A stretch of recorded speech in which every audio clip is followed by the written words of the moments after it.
Jadi ibarat kata nih kalau gua ngekasbon ke warkop gitu ya, nggak cuman abang-abang warkopnya yang nyatat utang gua gitu, gua juga nyatat utang gua gitu ya. Lu juga nyatet nyatet utang lu, tetangga lu juga nyatet utang lu, Wih gila. satu dunia. misalnya di misalnya nih di pakai koneksi internetnya bapuk gitu, mau download Bitcoin agak lama, terus komputer lu juga agak lemot. Dulu saya pernah nyoba sekitar 2 mingguan. Wow. Itu keburu hackathonnya udah keburu kelar itu. Iya. Dan Kopi dia akan ada kenangan. di Bali nanti. OVO, Grab, Nah ini kelihatan ya. Mobile Legend. Iya. Ah, Steam gitu. Lo mau beli voucher Steam gitu bisa. Di pulsa juga bisa ini. Pulsa juga oke. Kayaknya ada PLN juga deh.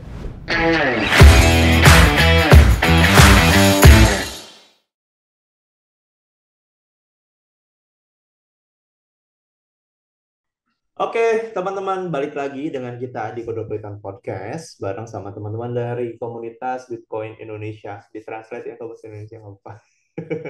Ini di episode ketiga di podcast kita, karena emang cukup panjang ya. Yang pertama kita bahas tentang sejarahnya dan apa itu Bitcoin. Yang kedua kemarin lebih ke isu dan juga mitos, mungkin ya bisa dibilang mitos juga ya. Mitos yang berhubungan dengan Bitcoin dan cryptocurrency gitu. Nah, yang ketiga inilah yang paling seru sebetulnya buat teman-teman di Kode Pelitian. Kenapa? Karena di sini yang kita bahas itu adalah untuk hackathon-nya nanti di Bitcoin Conference Bali tanggal 26 sampai 27 Oktober 2023. Nah, di sini akan kita bahas satu teknologi ya, apa sih ya, teknologinya di Bitcoin, yaitu Lightning Network gitu. Nah, sebelum masuk ke bagian itu nih, aku sih penasaran sih, karena sifatnya kita yang ngasih tahu dan juga ngajakin ya. Mungkin dimulai dari Bitcoin itu sendiri deh, mungkin ya kali ya. Mungkin dari Mas Bani, Mas Dimas atau Mas Riki. Sebetulnya eh, eh, cara kerjanya seperti apa dari sisi mungkin programmingnya ya, karena aku lebih familiar di Kubernetes punya programmer, jadi programmingnya seperti apa di Bitcoin itu sendiri, baru setelah itu kita masuk ke Lightning Network. Oke. Silakan. Ya. Untuk apa itu Bitcoin? Sebenarnya ada video satu video yang bagus banget. Boleh. Eh, aku coba share aja judulnya. Oh. Sebenarnya videonya ini 20 menit tapi 25 menit tapi kita bahas secara sepotong-sepotong, singkat aja. Hmm.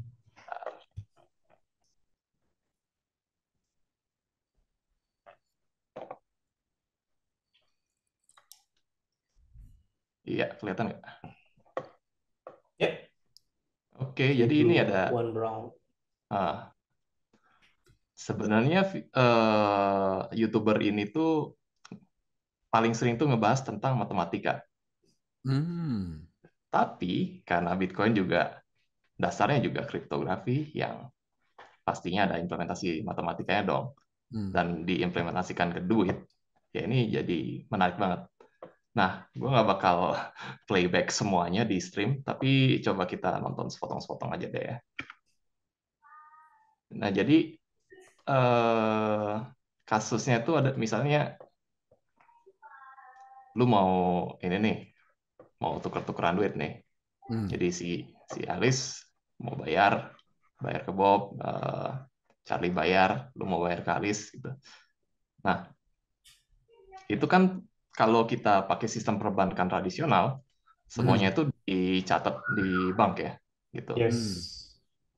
Nah, sedangkan eh, lu lu mesti percaya ke si pihak perbankannya dong, kalau Yap.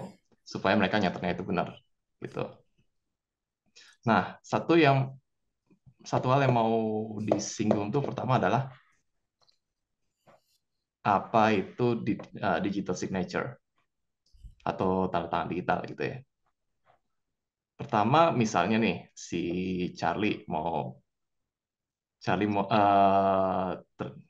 mau bayar kamu 20 ribu. Apa benar itu si Charlie ketika si banknya nyatet gitu? Kan bisa aja itu orang lain yang ngaku-ngaku si Charlie gitu kan? Apalagi kalau misalnya kita ke teller gitu, si penjahatnya ini megang KTP Charlie, terus pura-puranya tanda tangan, oh Charlie gitu. Nah, tellernya iya aja Iya. gitu. Kebetulan mukanya mirip lagi. Kebetulan mukanya, nah, Dari 7 orang ada di kasus dunia ya ya. kan, Ada mukanya acara asal mirip tuh. gitu.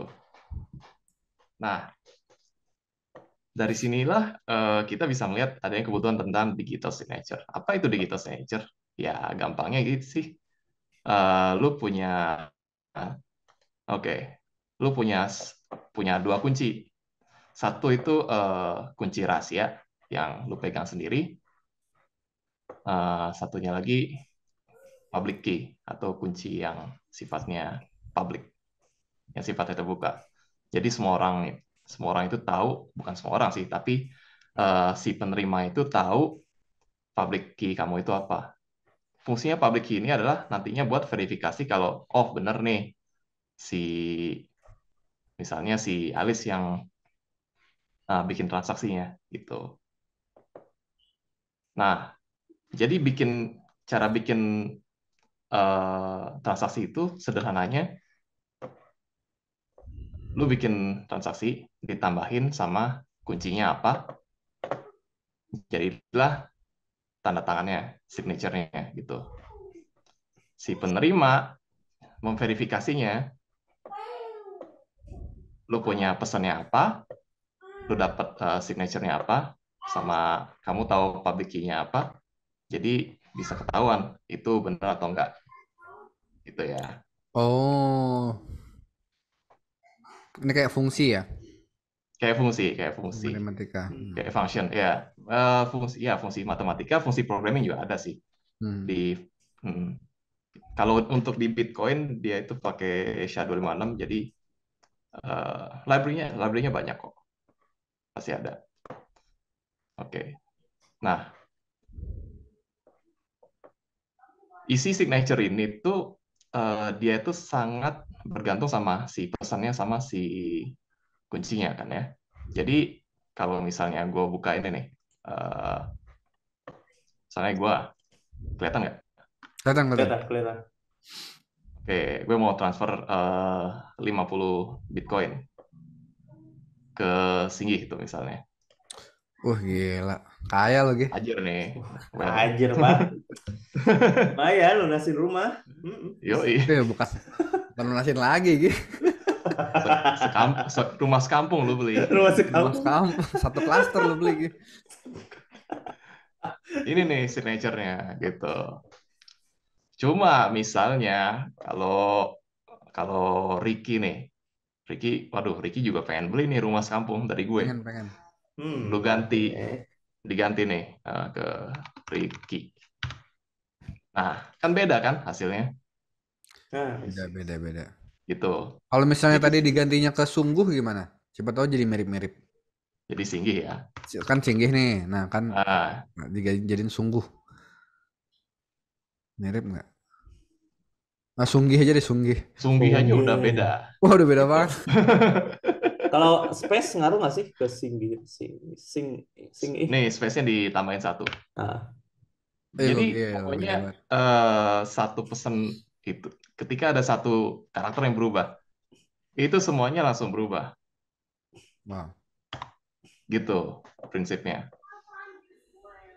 Nah, itu nanti ngaruhnya kemana, ntar kita bahas. Oke, ini lanjut dulu ya. Nah, Nanya boleh kan di tengah ya? boleh. Oke. Yang Ya, kan coba. kadang-kadang suka dibilang ada address tuh, address Bitcoin. Apakah public key itu address Bitcoin atau beda lagi? Public key itu pada esensinya dia itu address Bitcoin.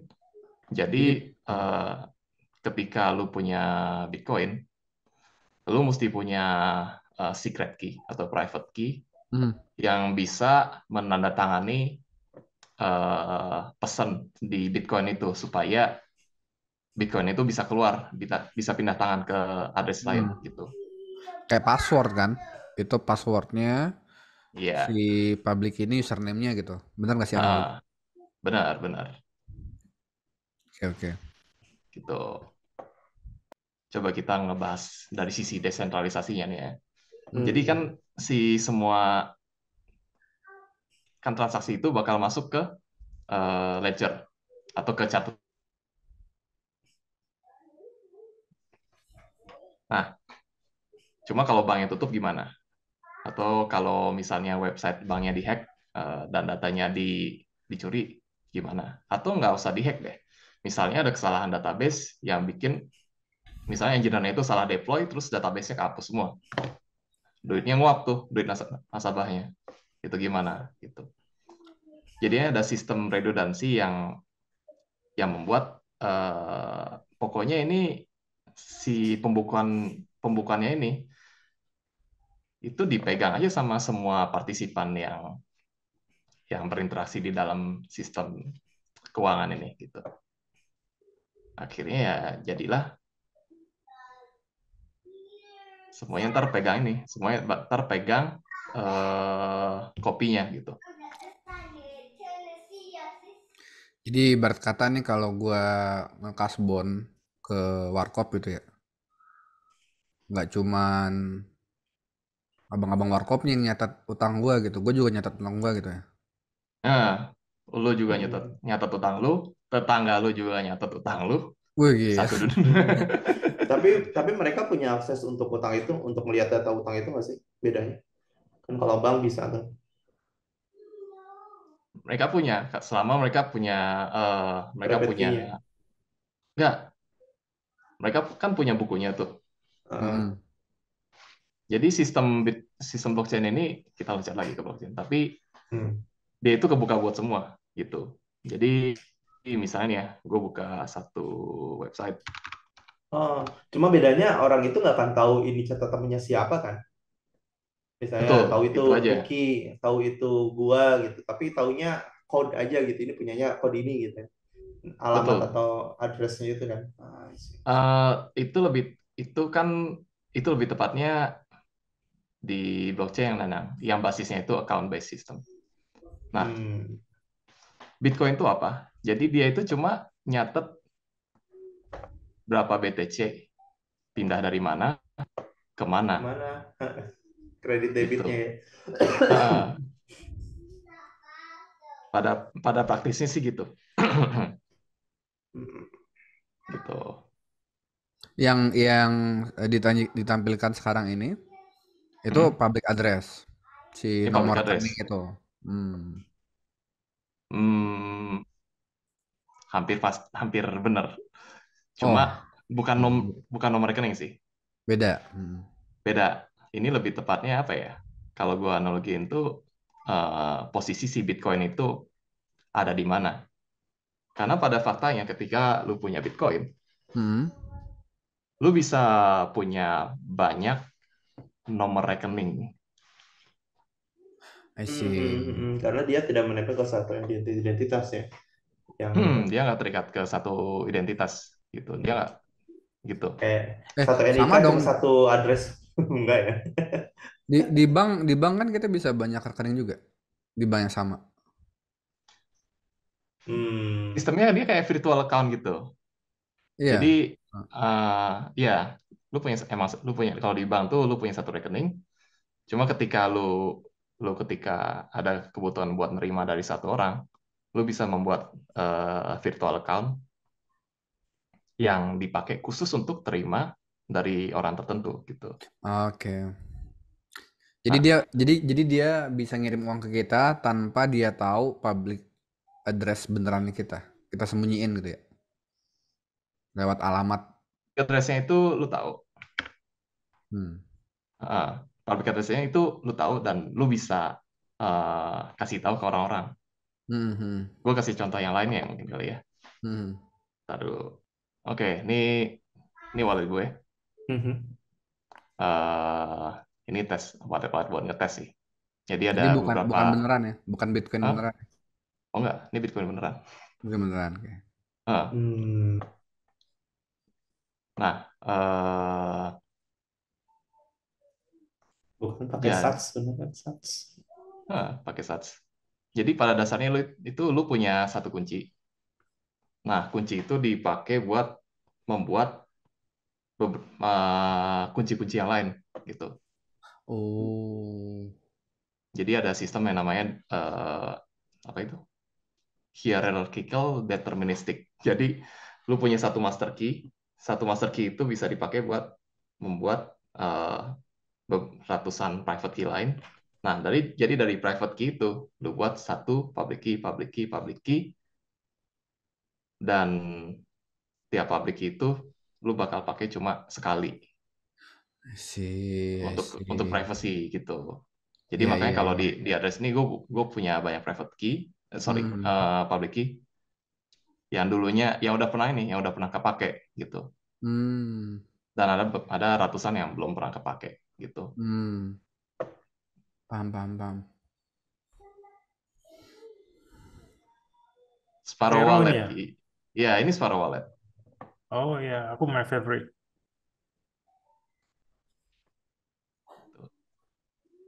Oke ya. Oke, ada pertanyaan nggak? Ya, iya, iya. Ntar Ya kita kalau balik dirangkum juga. tadi, kalau dirangkum tadi berarti ini bukan berarti wallet address yang kita lihat di sini ini bukan berarti satu wallet gitu ya. Bisa jadi dia adalah bagian atau anak dari wallet yang hierarkikal tadi itu. Iya, gitu. Sip, sip, sip, sip. Nah, ya di satu wallet ini ya kita punya satu satu master key sendiri gitu. Kayak gini. Hmm. Jadi dari master public key ini kita bisa yaitu ngebikin banyak address yang nantinya kita pakai buat macam-macam. Gitu deh. Ngatet, ngatet. Oke ya. Oke, balik lagi ke videonya. Hmm, hmm. Oke, sekarang semua orang punya kopi bukunya nih.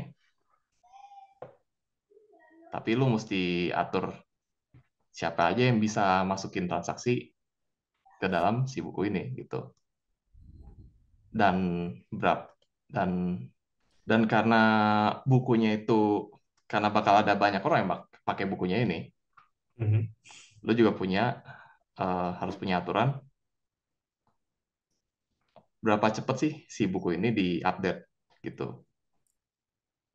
Karena ketika seluruh orang di dunia pakai buku ini dan semua orang mau transaksi blok gitu,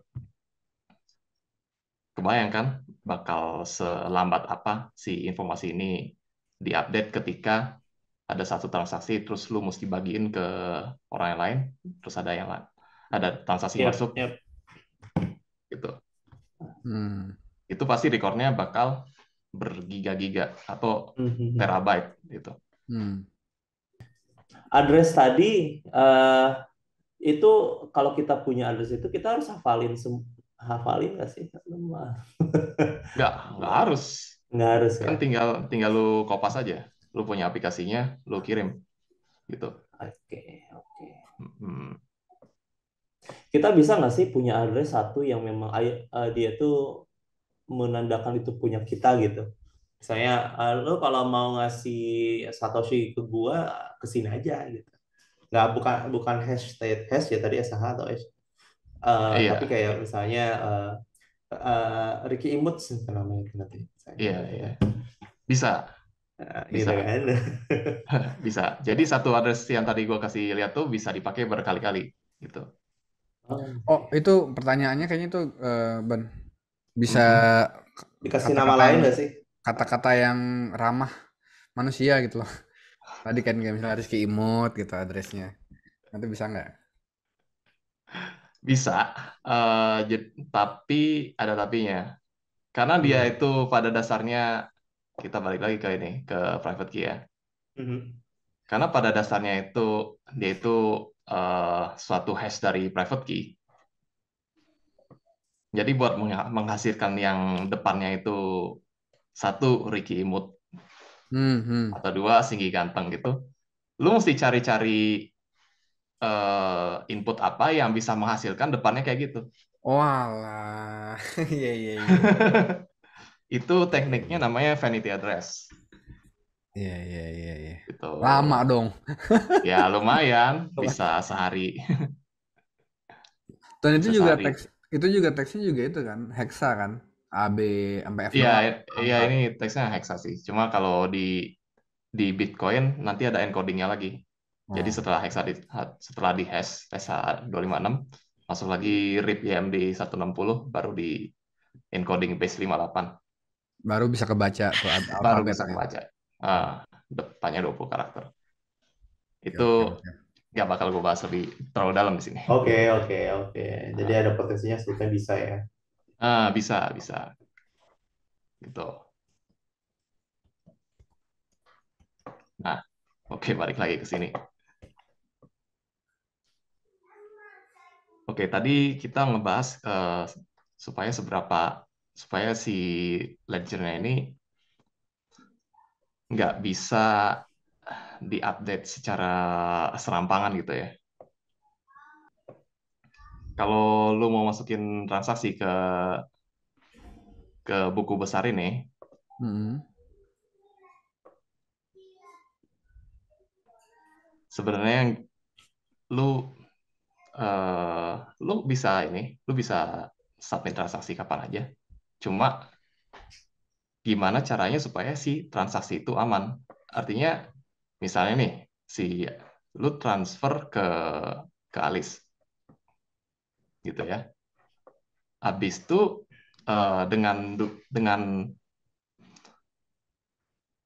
dengan duit yang sama, lu mau coba-coba transfer ke si Bob, gitu. Jadi mereka tuh bakal pegang dua buku yang berbeda. Satunya si Alice, oh gue terima duit dari Bani gitu. Terus si Bob, oh gue juga terima duit nih dari Bani. Ya bener yang mana? Gitu. Itu problemnya namanya double spending. Dan Hmm, ketika lu, ya nggak, pada dasarnya kalau lu transaksi cash kan, lu nggak mungkin lu punya selembar 100.000, tapi ya. lu kayak belah dua gitu. Lu belanjain kedua hal Mm-mm. yang berbeda gitu kan. Mhm. Nah, dari situ kita masuk ke yang namanya proof of work gitu. Jadi misalnya nih, bentar ya, misalnya di catatan si bukunya ini, lu submit transaksi. Nah, di akhir si bukunya ini, di halaman di daftar terakhir si bukunya ini, lu Mhm. masukin satu angka yang ngebuat ujungnya ini Coba. nol semua. Waduh. Nah, dari sini kan kebayang ya, kita mau bikin ini nol itu ya mesti ya repot banget kan ya. Mhm, mhm. Jadi kerjaannya miner itu adalah lu cobain aja terus semua angka Mhm. yang bisa ngebuat ini depannya nol semua gitu. Depan itu seberapa depan? Oke, kita lihat di Bitcoin blockchain. Oh ini demen nih. Langsung lihat. Nah, ini kan ada hashnya ya. Ini Mhm. kelihatan nggak sih? Mungkin bisa di zoom. Kalau Ini browser kan, lu bisa zoom aja. Kopi di Eh, kopi. oh, yang di atas ini bloknya ya. atasnya blok. Ya, nice UI. Coba. Ush, bukan. Salah, pasti. Salah paste. Gue udah klik copy padahal. Nah, Oh, 1, 2, 3, 4, 5, 6, 7, 8, 9, 10, 11, 12, 13, 14, 15, 16, 19.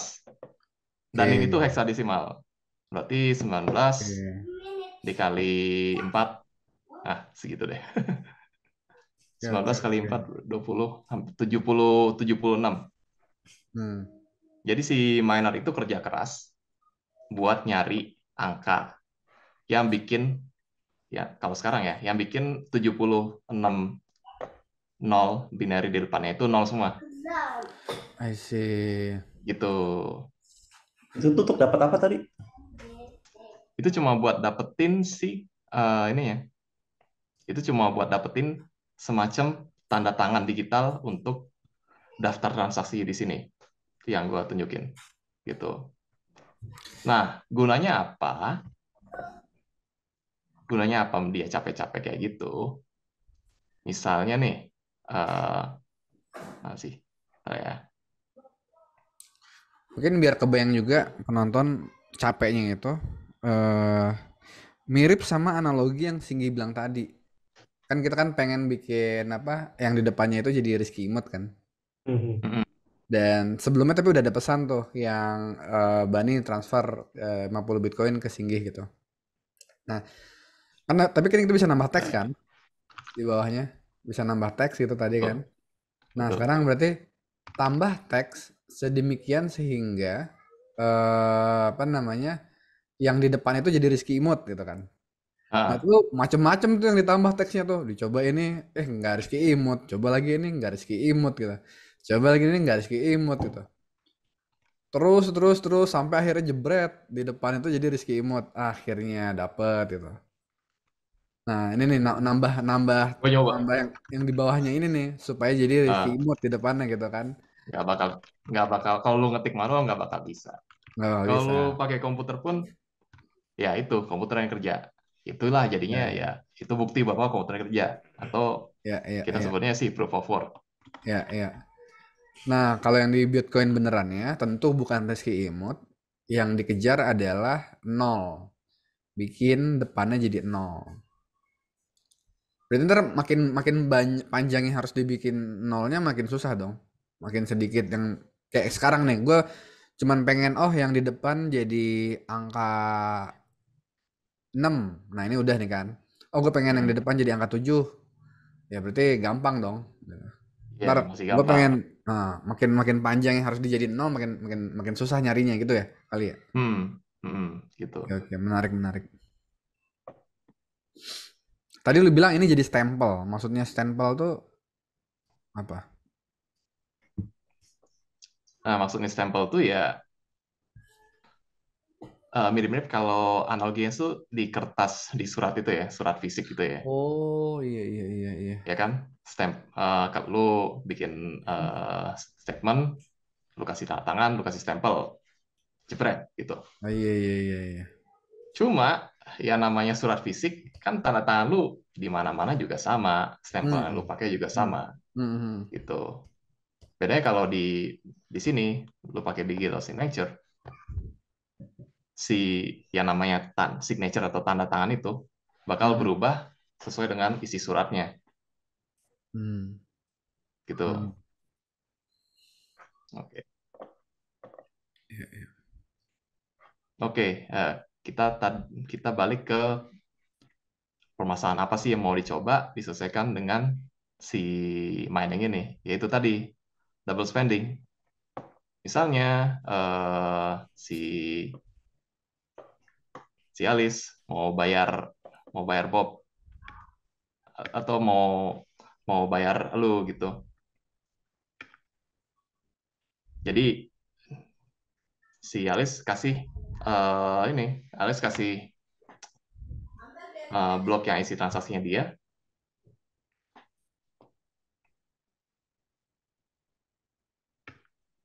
Tapi misalnya si miner yang lain itu ya misalnya si miner itu dia eh, nggak punya transaksinya si Alice,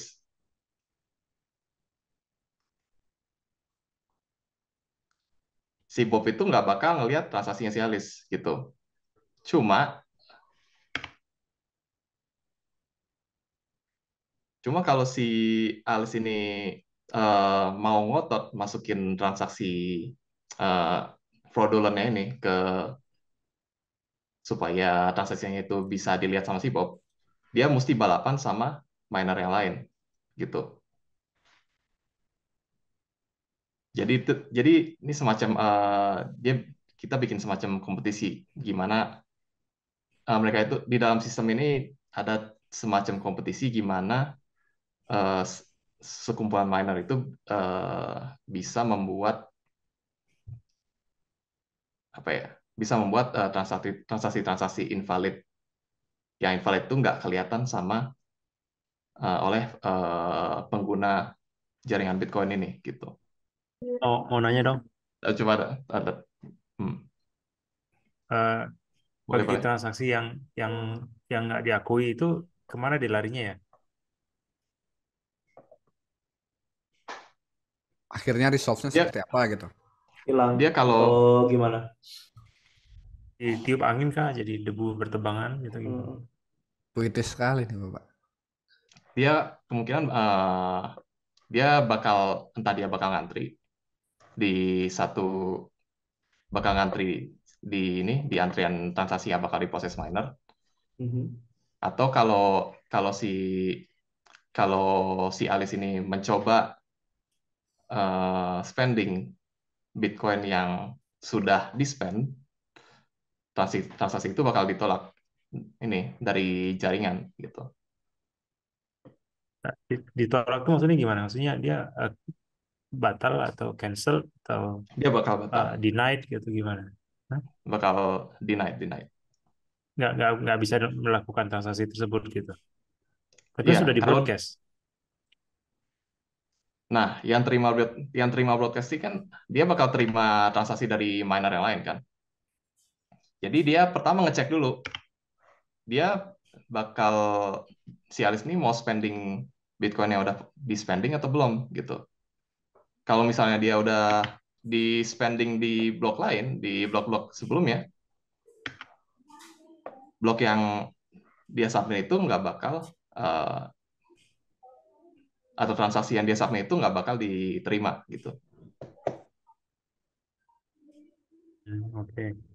Ya, mungkin ini sedikit agak lompat ya pembahasan. Tapi Coba. kemarin kemarin aku lihat di Twitter gitu kan miner tuh nggak ada yang bisa govern sendiri ya, jalan sendiri gitu. Jadi mereka rata-rata Hmm, bikin mining pool gitu ya. Dan hmm, itu jadi saat ini hanya ada dua atau tiga mining pool yang yang bisa menghabiskan sekitar 60-70% dari total mining industry di dunia gitu ya. Ya, ada ketakutan orang ini bisa salah satu bentuk sentralisasi. Jadi karena si Bitcoin mining pool ini dia bisa create their own rules gitu untuk hal ini. Itu gimana ya? Terkait mungkin ada hubungan sama transaksi ini kan. Karena kan sebelumnya pernah ada isu juga kita nggak hanya akan menerima koin-koin yang bersih gitu ya, yang tidak pernah ternista oleh pencucian uang atau gimana gitu. oke. Mhm. Ya, itu larinya ke game teori sih. Jadi kemarin tuh sempat eh, ma- ada mining company yang memang menolak transaksi yang, ada indikasi pencucian uang gitu. Tapi ya nggak masalah karena miner yang ada company miner yang lain juga, ya mereka bakal terima aja ya mereka bakal terima transaksi yang terkait yang ada indikasi pencucian uang itu, ya fee-nya mereka terima, ya mereka ujungnya dapat duit lebih banyak dong gitu. Karena di setiap transaksi kita sisihkan sedikit eh, dari apa yang kita transaksikan supaya si minornya itu mau ambil transaksinya.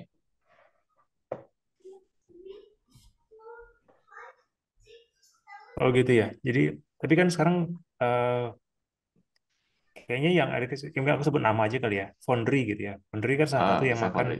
bisa bisa makan sampai 25% gitu ya, dan itu highly regulated. Jadi kalau misalnya ada Hmm. ada independent miner mau mining bisa didepak sama Foundry gitu. Ada ketentuan. Itu gimana cara cara ini ya, cara check and balance-nya gitu ya. Simpelnya sih semua orang bisa bikin pool. Jadi independent miner ini kalau dikumpulin juga masih bisa ngalahin Foundry gitu kan, gitu. Jadi selama selama si independent miner ini bisa merelokasi apa ya hasil kerja mereka atau merelokasi miner mereka, mereka tinggal mereka tinggal pakai pool yang lain supaya si founder ini nggak menang sendirian gitu. Basically ya, kita sebagai end user tinggal tunggu 10 menit gitu. Dan pada dasarnya yang masalah sentralisasi itu bakal sort out dengan sendirinya sih. Jadi kalau udah ada satu pool yang mendeteksi, oh kebanyakan, mereka miner-miner pindah ke pool yang lain, gitu.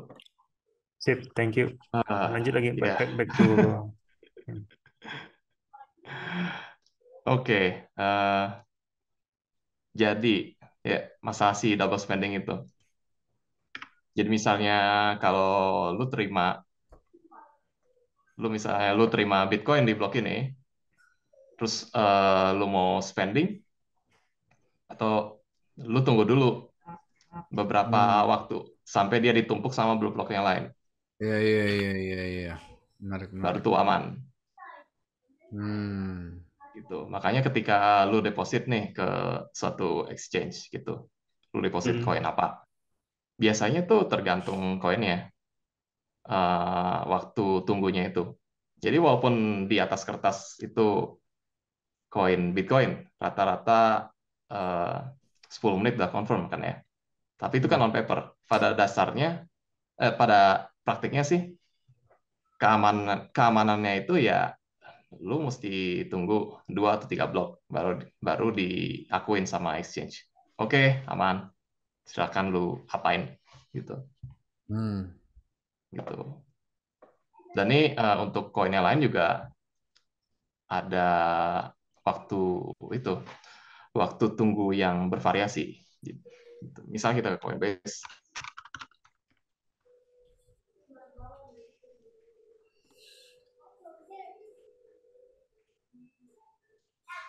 Bitcoin sengaja mendesain per 10 menit gitu ya. Nah, itu tuh nge-stempelnya maksudnya ya?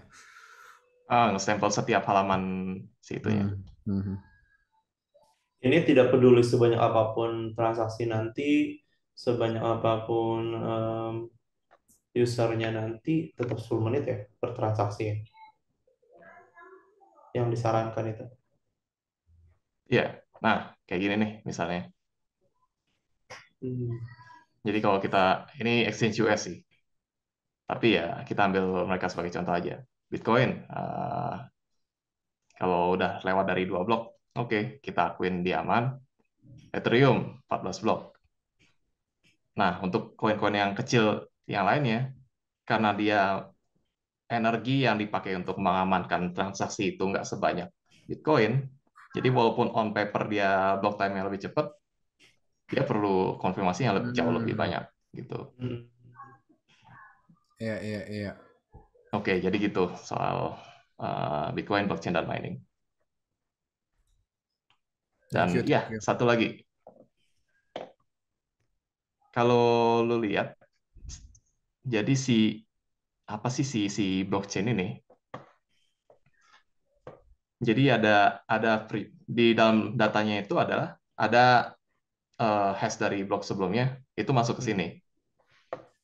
Jadi kalau kalau ada data di blok sebelumnya yang berubah, itu perubahan itu bakal merembet ke depan gitu. Hmm. Jadi lu nggak bisa sembarangan ubah Oh, data yang di belakang-belakangnya gitu. Jadi misalnya berubah nih hashnya, yang depannya itu hash di sini itu bakal berubah. Ya misalnya nolnya itu nggak bakal ada 78 lagi Hmm. gitu. Ya, ya, ya, ya. Makanya nama teknologinya rantai balok ya. Ah, Baloknya berantai.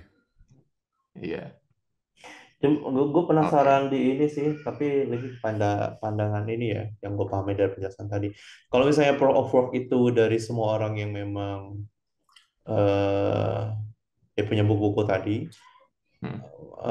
dan itu chance-nya dikit banget ya orangnya sama. Tapi kalau misalnya terjadi nih, berapa puluh persen itu ternyata ada orang yang merencanakan untuk buat proof of work ini diubah sama dia.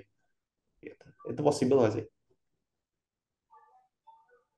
Possible kok. Jadi Hmm. ada yang mau mengubah aturan proof of work-nya. Iya, misalnya ya ternyata dia pengen dia ingin manipulasi, jadi ternyata transaksi itu larinya ke duit dia gitu pada akhirnya gitu. Possible. Kata. Tapi ada tapinya.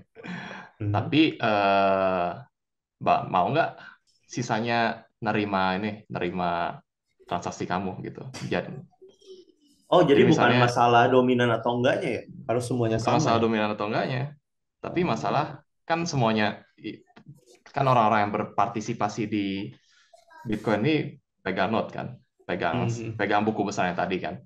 Iya. Nah, pastinya si miner ini ketika lu ubah aturan, dia cek lagi, ini benar nggak nih kerjanya si miner ini? Kalau benar ya udah kita sebarin transaksi yang baru gitu. Meskipun itu Berarti nggak ada yang nggak supervise gitu ya. Hmm. Hmm. Ya justru yang supervisi itu komputer gitu. Iya masih mas. ya mau nanya lagi. Jadi kan ya proof of work ini kan memang originalnya dari Bitcoin. Tapi banyak juga koin-koin lain yang punya proof of work juga. Apakah mereka mekanismenya exactly the same atau apa yang membedakan dan kenapa lebih powerful yang di Bitcoin? Mungkin itu juga jadi pertanyaan mungkin sentilan bagi orang yang awam ya. Hmm. Oke. Mekanismenya kurang lebih sih sama dia proof of work. Bedanya itu mungkin di algoritmanya gitu. Saya kalau Bitcoin itu memakai SH256, ada yang pakai script atau Ethereum sebelumnya sebelum Mhm. mereka pindah ke proof of stake, dia pakai proof of work dan dia sistemnya kalau nggak salah dia pakai directed acyclic graph yang gue nggak terlalu paham sih dalamnya gimana. Tapi yang jelas mereka juga pakai energi buat mengamankan transaksi di dalamnya itu gitu. Tapi kurang lebih sama.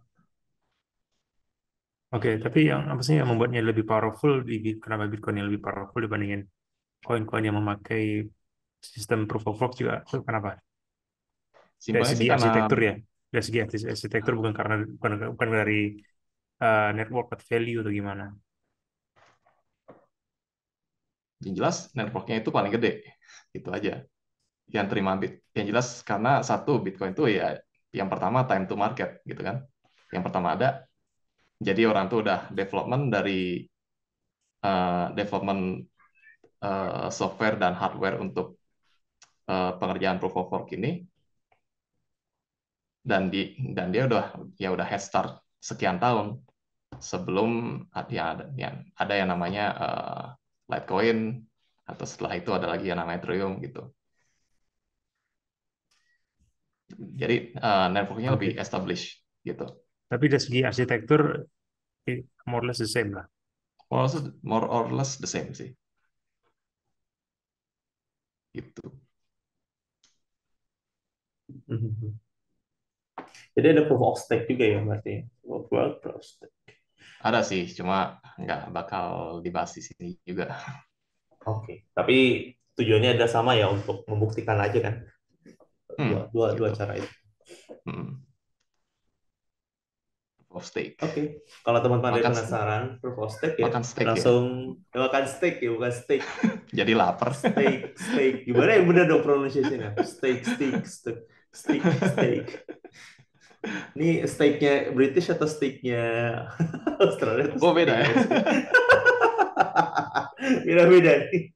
Cara nyebutinnya beda-beda nih. Hmm. But anyway, kalau bisa teman-teman nanti yang dengar ini ya penasaran nih, langsung join ke komunitasnya promo mulu ya. Ya udahlah biarin komunitas Bitcoinnya. Nanti tanya Mas Bani, jadi proof of stake itu gimana? Atau bisa cek sebetulnya udah banyak ya sourcesnya di luar sana Banyak untuk sih, video tentang proof of stake sama proof of work bedanya apa gitu. banyak. Gitu. Tapi nggak apa-apa, tanya-tanya dulu di komunitas. Ntar pasti ada yang arahin. Yes, biasanya ngebantuin sih kalau kayak gitu. Uh, ada yang bantuin. Proof of Oke, work, proof of stake. Oke, lanjut kalau gitu. Apalagi nih setelah kita tahu proof of stake, terus oh boleh, boleh. Apa kita lanjut ke Lightning kita, Network-nya atau belum? Yes, Oke. agree, Lightning. nah ya, tadi kita ya permasalahannya adalah gimana caranya, lu misalnya mau bayar ini nih, mau bayar kopi atau lu makan di Mhm. warteg gitu, bayar 10.000. Kan nggak lucu kalau lu mesti nunggu 10 menit dulu kan, nungguin aja. Terus si ibu wartegnya, ini orang kebayar gak nih gitu, punya duit gak nih gitu kan. Terus 10 menit juga kurang kan? Soalnya kan katanya minimal Iya. 2 blok ya. Ya 10 menit Iya. juga kurang, dan itu on average Iya. lagi. Jadi kadang Ibu kalau warteg. lu lagi eh, mau menambah lagi mas, ya, bentar bu, ini bayar doang. Bayarnya di foto dulu, buktinya nih foto. Ya, tapi kan Bayar gaci. QR. Sebelum dikonfirm, ibunya itu nggak mau terima. Belum nih, belum gaci gitu. Nah, ada lagi teknik yang namanya kita masuk ke Lightning Network. Jadi Oke. Lightning Network ini apa? Gampangnya sih, lu pernah tahu Ragbird nggak? At- Tahu, tahu. Oh, Web Panda, Rekber. Iya, iya. apalagi aduh zaman Kaskus. Sumpah. Zaman Zaman-zaman Kaskus. Kaskus. Mm-mm. Sekarang Ini sekarang buat yang Rekbernya sekarang kayaknya Tokopedia udah sekarang. nggak ada Ragbird ya, udah nggak ada Ragbird. Tapi dulu nih, sebelum cerita-cerita aja, mungkin buat yang belum hidup pada zamannya. Dulu Piggy sebelum ada Bank. Tokopedia, ya sebelum ada Tokopedia, sebelum ada Lazada gitu-gitu. Kalau jual Mhm. beli di internet tuh ada forum namanya Kaskus. Terus kita mau transfer Hmm. ke si penjualan gitu. Duh, eh, kalau kita transfer langsung, nggak ada jaminan kan tuh barang bakal sampai Iya. Oh, gitu. betul. Jadi ada namanya rekening bersama. Ada satu pihak yang lu titip duitnya di dia, nanti si nanti si dia itu bakal kasih duitnya ke si penjual kalau itu barang udah sampai gitu. Nah, di Lightning Network itu wujudnya kayak apa?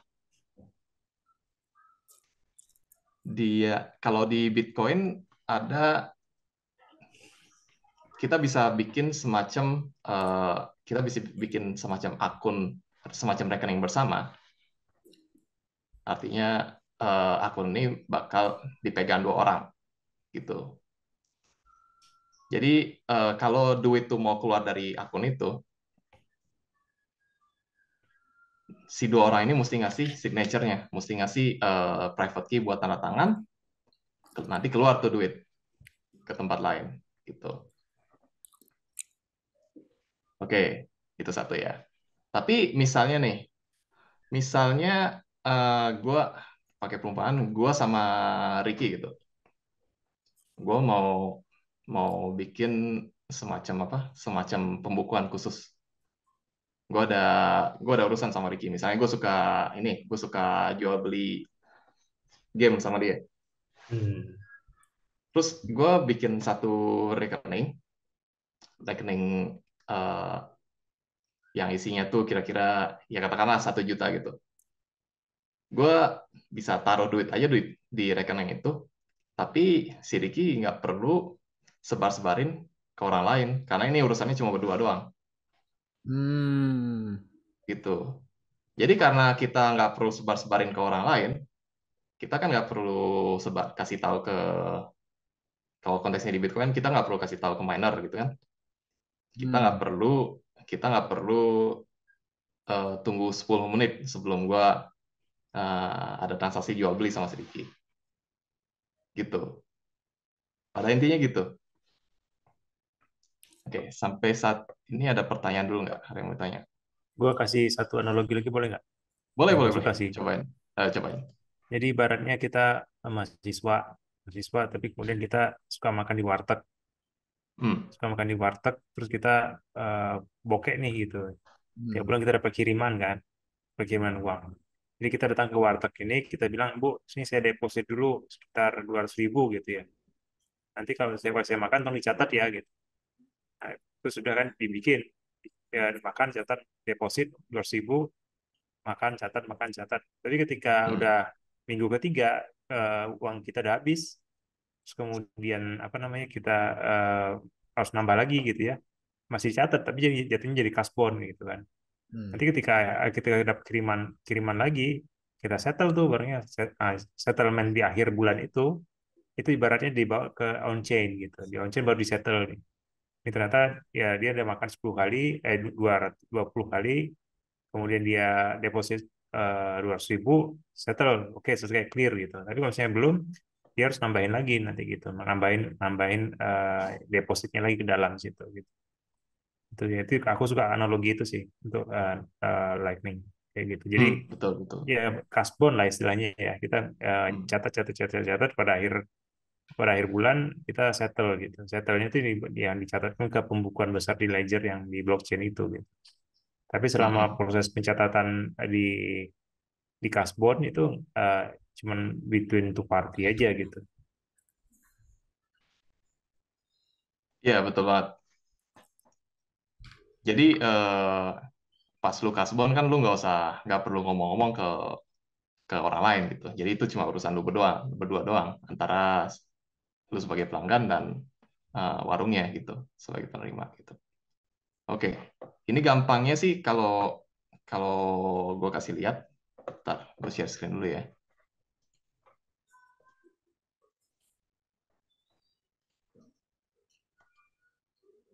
Oke, normal nggak kelihatannya? Normal, lumayan lah. Oke, oke. Ini web bukan? Ini tuh aplikasi. Oke, nggak bisa di zoom berarti ya. Sayangnya nggak, sayang sih nggak. Tapi jadinya kecil gitu ya. Ya, nggak masih kebaca sih, cuman ya kecil aja. Sip. Kelihatan kok, Oke. kelihatan. Betul. Oke, bagus. Jadi kita balik lagi ke analoginya yang tadi.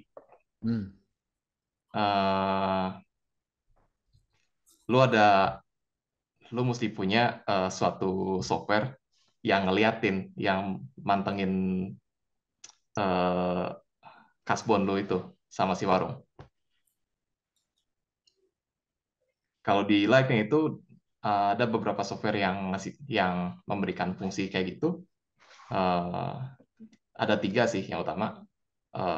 Ada satu dari Lightning Labs namanya Lightning Daemon atau LND.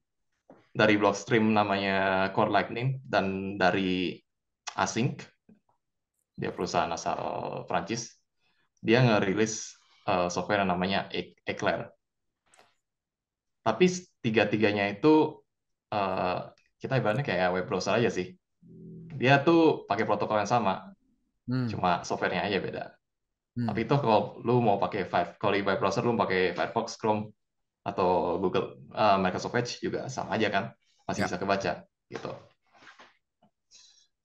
Oke, untuk perumpamaan kali ini, misalnya, gue kayaknya perlu introduce si software dulu kali ya. Bentar, gue share yang lain dulu.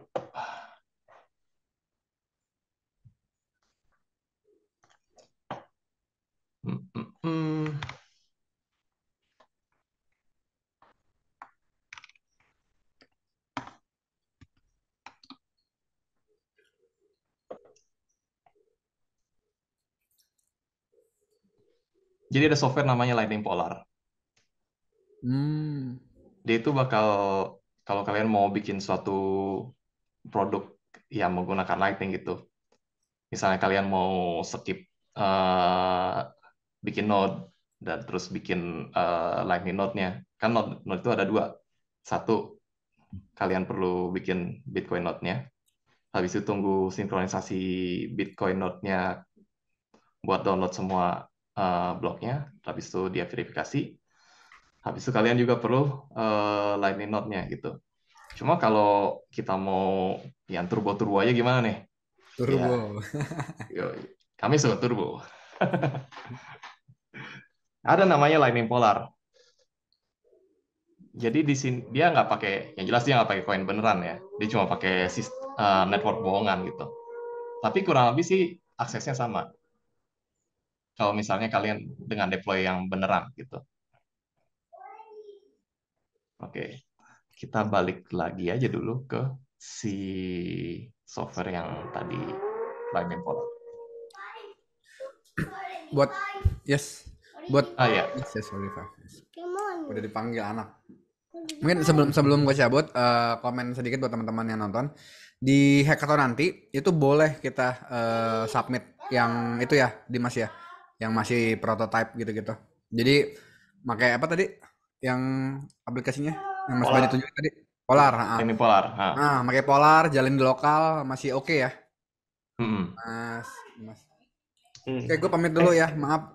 Silakan lanjut. Oke, oke. Thank you udah mampir, Mas Riki. Oke. Oke, kita balik lagi ke Polar.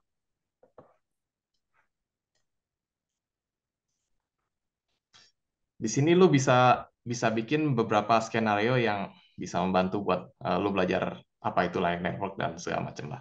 Oke, jadi misalnya nih kita balik lagi ke skenario si Alice dan Bob atau si pelanggan dan wartegnya. Mereka itu mau ini bakal jadi mau apa ya? Mau rutin lah belanja. Tapi repot kan kalau sekali belanja nunggu 10 menit. Nah, gimana caranya? Nah, kalau kita bilang si Alice nih pelanggannya dan si Bob ini adalah si pemilik wartegnya, si Alice tuh tinggal dia dia bikin semacam yang namanya payment channel. Jadi dari Alice sama si Bob, dia bakal bisa bayar secara kumulatif 250.000 Satoshi di selama payment channel ini aktif gitu. Artinya apa? Ya kalau kalau selama dia di bawah 250.000, dia nggak perlu repot-repot buat submit transaction itu ke blockchain. Atau ya dia Oke. nggak perlu repot-repot nunggu 10 menit buat nungguin pembayarannya kelar. Gitu. Hmm. Oke, dan nih misalnya kita buka.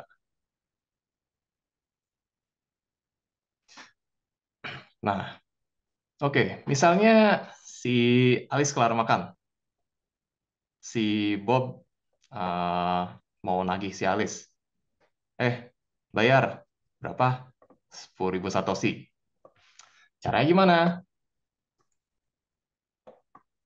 Beda dengan eh, Bitcoin yang tadi, yang kalau kita kita mesti tahu addressnya si penerima untuk untuk kasih Bitcoin ke dia.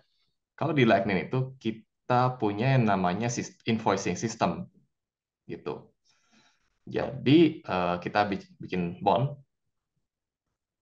si seller tuh mesti bikin bond, bondnya itu seharga ya bondnya itu tadi 10.000 ya. Oke, 10.000 Satoshi. Nah, bond ini mesti kita kasih ke si Alice, si pelanggan. Oke, dia bayar pakai bondnya ini dan kekirim gitu. Ini bisa secepat yang kayak kita demoin kemarin. Jadi pas pas Ricky kirim Satoshi ke gue pakai Lightning Network, itu kan dalam hitungan detik masuk. Ini sama, kayak gitu juga. Gitu.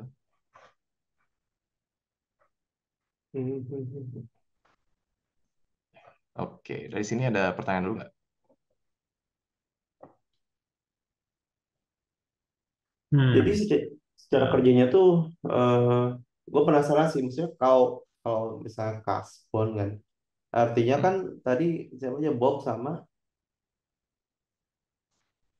warteg tuh tadi Wartok itu nama yang waktu itu si Bob, yang belinya siapa tadi namanya lupa. yang belinya si Alice. Coba Nah, share lagi. Alice. Nah, Ah, nah Alice ini sama Bob kan dia udah nggak berarti udah nggak transaksi langsung eh eh, Bitcoin Alice ke Bob kan, tapi mm-mm. pakai Lightning Network. Nah, ini tuh artinya Alice tuh udah nyimpen duluan di Lightning Network atau nanti pas Bob nagihin kasbonnya gitu. Nah, Alice tuh sudah ini, udah simpen duluan. Oh, oke. Jadi eh, tadi itu kan pas awal-awal dia bikin ini ya, bikin channel ya, 250.000 Satoshi. Itu si Alice tuh udah punya 250 Satoshi. dia udah punya. Di Lightning Network itu gitu. Atau Enggak, dia dari Bitcoin layer 1 misalnya. Dari layer oke 1. oke Dari layer 1, oke oke. terus dia memutuskan buat bikin rekening bersama. Ini anggap aja kayak apa? Kayak rekening bersamanya mereka Iya. berdua gitu. Heeh.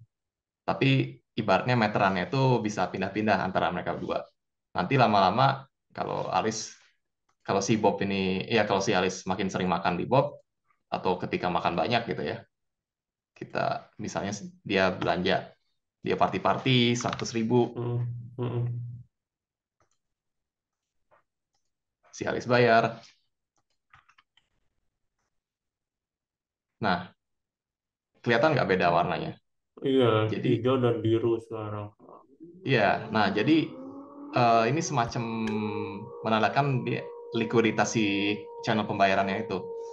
Jadi yang 250.000 itu udah berapa banyak yang bagiannya si Bob, berapa banyak bagiannya si Alice. Jadi Hmm. sekarang sih udah rata-rata udah setengah. Sekarang si Alice cuma bisa transfer paling banyak 136.000 sekian Satoshi. Hmm. Kalau gitu Alis yang 136 dia bisa beli di warung nasi Padang itu nanti nggak perlu mau di warteg. Bisa. Nah, bisa. Bisa. Kita bakal ngebahas yang namanya transaction routing atau ngerut gimana ya? Gimana caranya kita Ya, ngoper-ngoper transaksi dari satu satu orang ke orang lain. mau Hmm. mau nanya lagi dong, Oke, balik ya boleh ya nggak? ya boleh boleh. Boleh. Jadi ini kan simplified eh, overview ya gitu ya tentang Lightning ya antara A sama B Hmm, ya, Alice dan Bob. Ini hmm. kan kalau dari daily transaction kan nggak rata-rata nggak ada orang yang betul-betul punya node atau gimana, tapi mereka mengandalkan eh, wallet gitu ya. Ada wallet Satoshi, ada Moon Wallet, ada Phoenix Wallet, ada segala macam gitu. Itu gimana ya ini ya interface-nya, hubungannya antara orang masing-masing ini. Memang dia kan loading up, top up Bitcoin ke wallet yang dia pakai tuh. Tapi kan bisa jadi dia Betul. berinteraksi sama orang lain di ujung sana itu, dia pakai wallet yang lain juga gitu. Itu gimana sih ini gambarnya, karena belum kebayang sama aku. Eh, apakah itu setiap wallet ini punya pool fund sendiri atau gimana gitu? Ya, soal itu ya tiap wallet itu punya pool fund sendiri untuk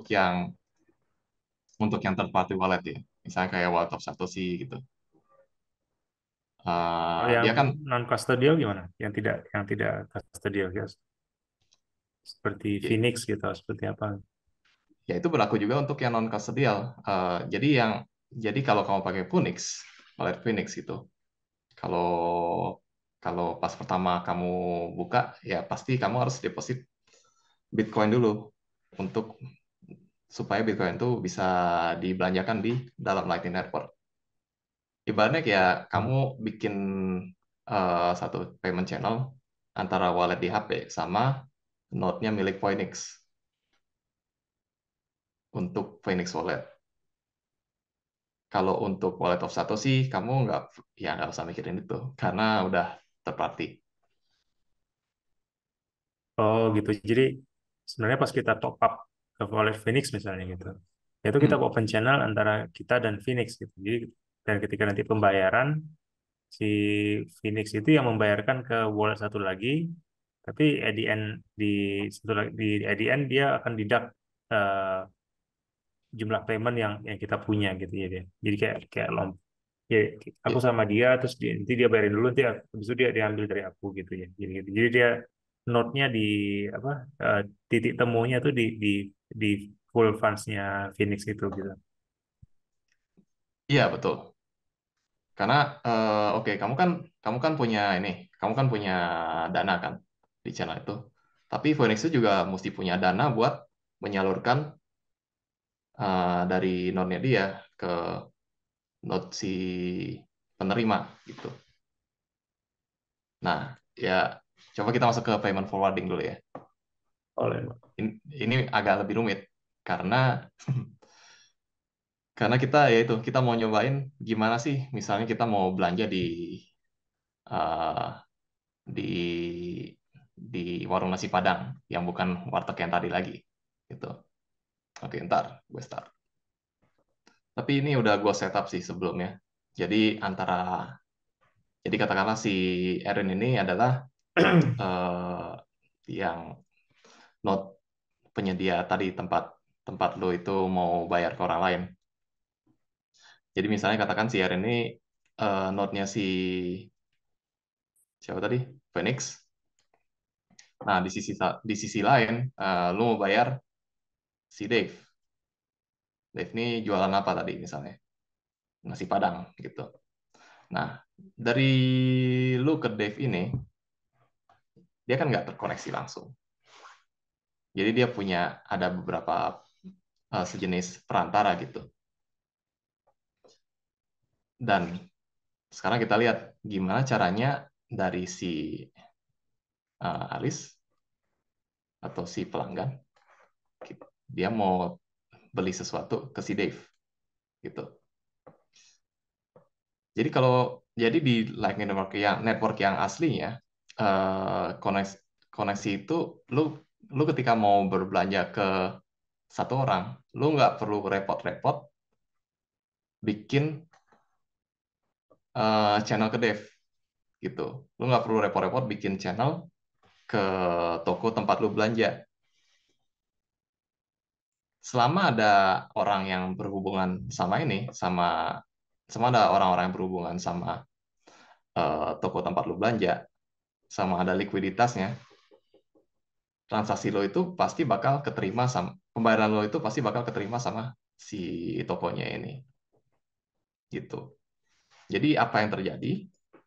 Misalnya misalnya si Alis belanja nih, kita mau terus si tokonya bikin invoice, katakanlah dia belanja 50.000 ya,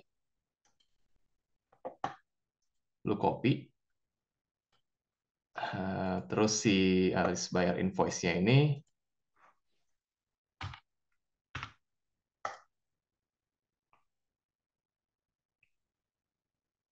Nah, kayaknya kurang kelihatan. Kita mahalin aja deh belanjaannya biar kelihatan. 150.000. Kurang mahal ya. Kurang mahal ya. Langsung aja lah 500.000 gitu. Ah, gitu. Wah, langsung berubah nih. Iya. Katakanlah dia belanjanya buat bulanan gitu. Sekali belanja ayam, sapi, telur. Beli 1 ekor sapi utuh gitu. Iya, sapinya sapi Kan utuh. Bitcoiner suka steak kan. Heeh, favorit tuh. Oke, apa yang terjadi? Kalau dia kemahalan, sementara di sini tuh nggak ada likuiditasnya nggak ada. Jadi kita cari ya. Kita sebelumnya telisik dulu satu-satu channel ini. Nggak ada labelnya sih sayangnya. Oke, jadi dari si Frank ke Carol, dari Frank ke Dave, dia punya channel 500.000. Dari Carol ke sini, dia dia punya kapasitas 250.000. Cuma nyatanya, kamu nggak bisa menghabiskan 500.000 itu dalam di semua channel. Jadi ada beberapa yang mesti disisain dikit gitu. Jadi kalau ini kapasitasnya 500.000, biasanya batasnya itu eh, lo channel itu nggak boleh jatuh di bawah 10.000 misalnya di kedua ujungnya. Kalau lebih dari itu lo nggak bakal diterima, nggak bakal bisa nerusin pembayaran. Oke, dari sini 500.000, 250.000. Jadi ini totalnya dua-duanya 750.000, kurang dari itulah. Dan dari sini, dari Alice Kairin tuh 900.000. Jadi invoice maksimal yang bisa dibikin sama yang bisa dibayarkan ke si toko ini, karena dia cuma punya kapasitas 750.000, ya maksimumnya segitu gitu. Cuma balik lagi,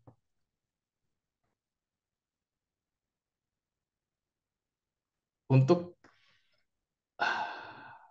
buat bayar 750.000 plug, mungkin di sini belum bisa, tapi ada teknik yang namanya multi path forwarding. Itu ntar kita bahas. Tapi buat saat ini sih, anggap aja kita cuma punya 500.000 maksimum buat terimanya. Atau enggak lah, atau 400.000. Jadi kita coba bikin ulang. Coba kita bikin ulang 400.000.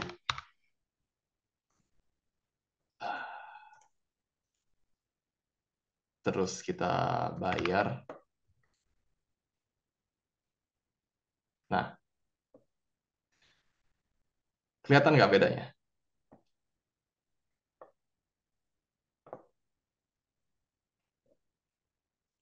Channel ini yang tadinya 900.000 full, sekarang dia posisinya maju dikit ke arah si Erin, ya si penyedia wallet tadi. Sekarang si Erin tuh dia punya 400.000 lebih banyak, dan sepanjang rute ini dia arahnya juga maju 400.000.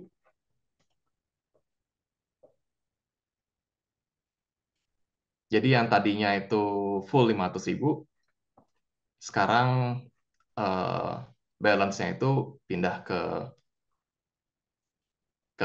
node berikutnya. Lalu dari sini juga balance-nya itu juga pindah ke node berikutnya. Jadi kita kayak ngoper-ngoper duit aja, kurang lebih gitu.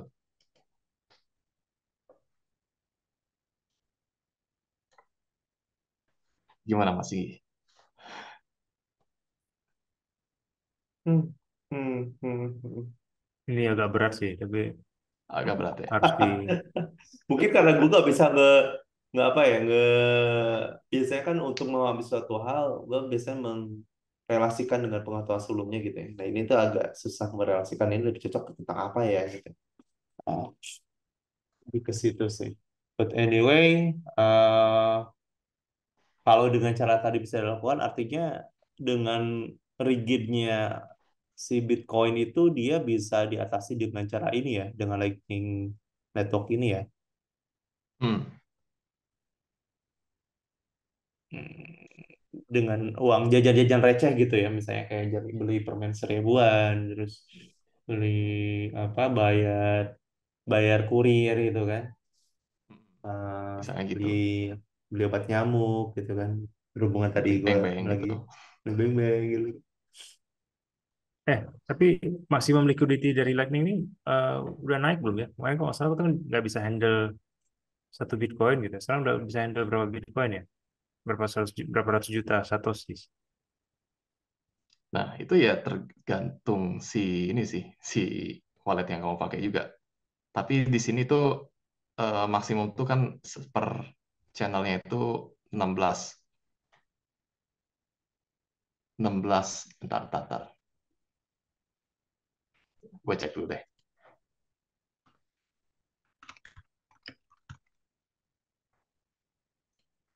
Sambil share screen. Oke, kelihatan nggak?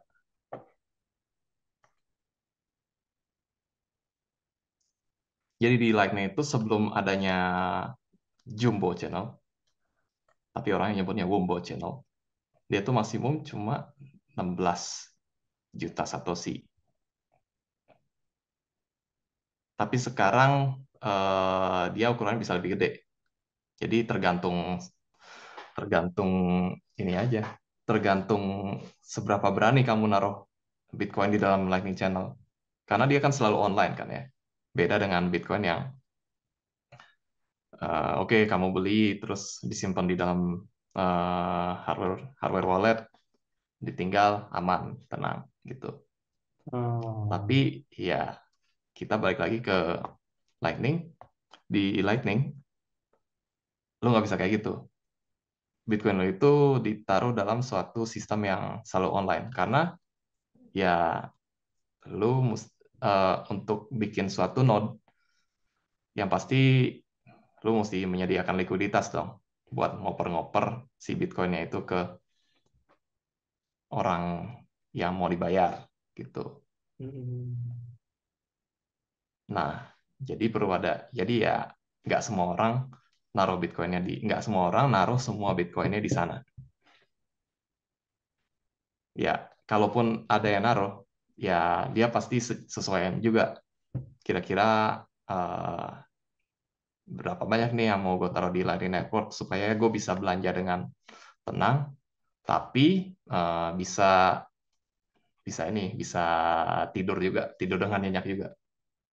Seandainya eh, seandainya note gue dicuri atau HP gue hilang gitu, atau gue kehilangan akses ke note itu.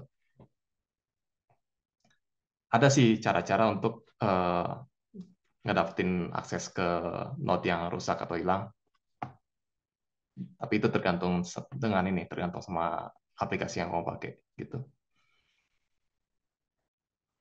Anyway, Ini maksudnya aplikasi itu artinya Lightning Network bisa dipakai oleh aplikasi apa aja yang berhubungan dengan atau yang support atau gitu. jadi kalau kita pakai LND itu eh, dia tuh ada backend API-nya Mhm. yang bisa lu akses pakai dua metode, satu gRPC, satunya lagi REST. Kalau REST kayaknya semua orang udah tahu ya. Paling umum dipakai sekarang. Oke. Uh-uh. Ya dari reference ini lu bisa ngebikin sistem invoicing. Ya, lu mau bikin kalau lu mau buat uh, simple web app atau web store gitu, yang kerjaannya tuh ya udah, kalau ada orang belanja, lu bikin invoice-nya, kasih ke orangnya gitu, kelar. Tapi ada tapinya. Udah ada orang yang nge-develop itu sih. Jadi nggak perlu repot-repot lagi.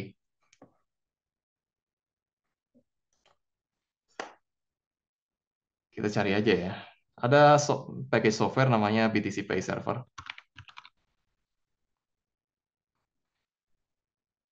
Oh,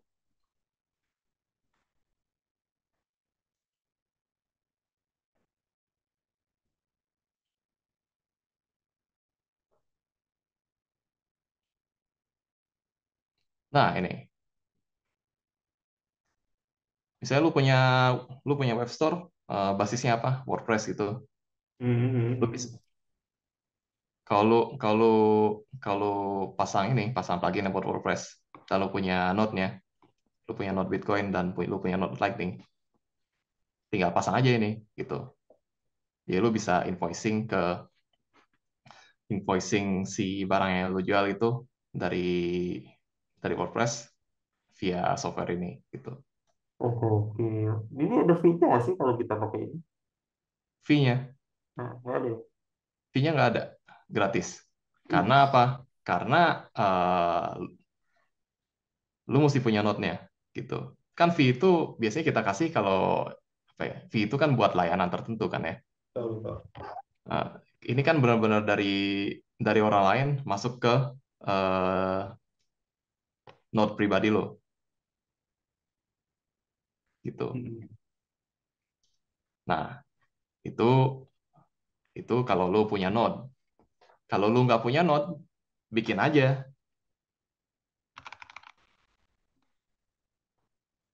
Misalnya misalnya nih di rumah lu pakai pakai koneksi internetnya bapuk gitu. Mau download Bitcoin agak lama, terus komputer lu juga agak lemot. Dulu saya pernah nyoba sekitar 2 mingguan.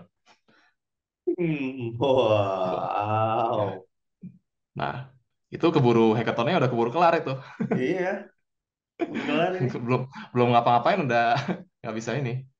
Udah udah kelar duluan eventnya. Jadi jadi gimana kalau mau nyobain bikin produk dan lo itu lu mau pakai Bitcoin yang beneran, bukan Hmm. pakai apa ya, bukan pakai Bitcoin testnet yang tadi gue demoin di Polar. Hmm. Ya ini ada salah satu penyedia solusinya, si Voltage.cloud. Jadi dia semacam apa ya? Gue semacam eh, suatu kayaknya suatu kontainer yang udah terintegrasi gitu antara antar yang dalamnya itu ada Bitcoin sama si Lightning Lightning daemon-nya. Jadi lu Hmm. lu tinggal deploy aja.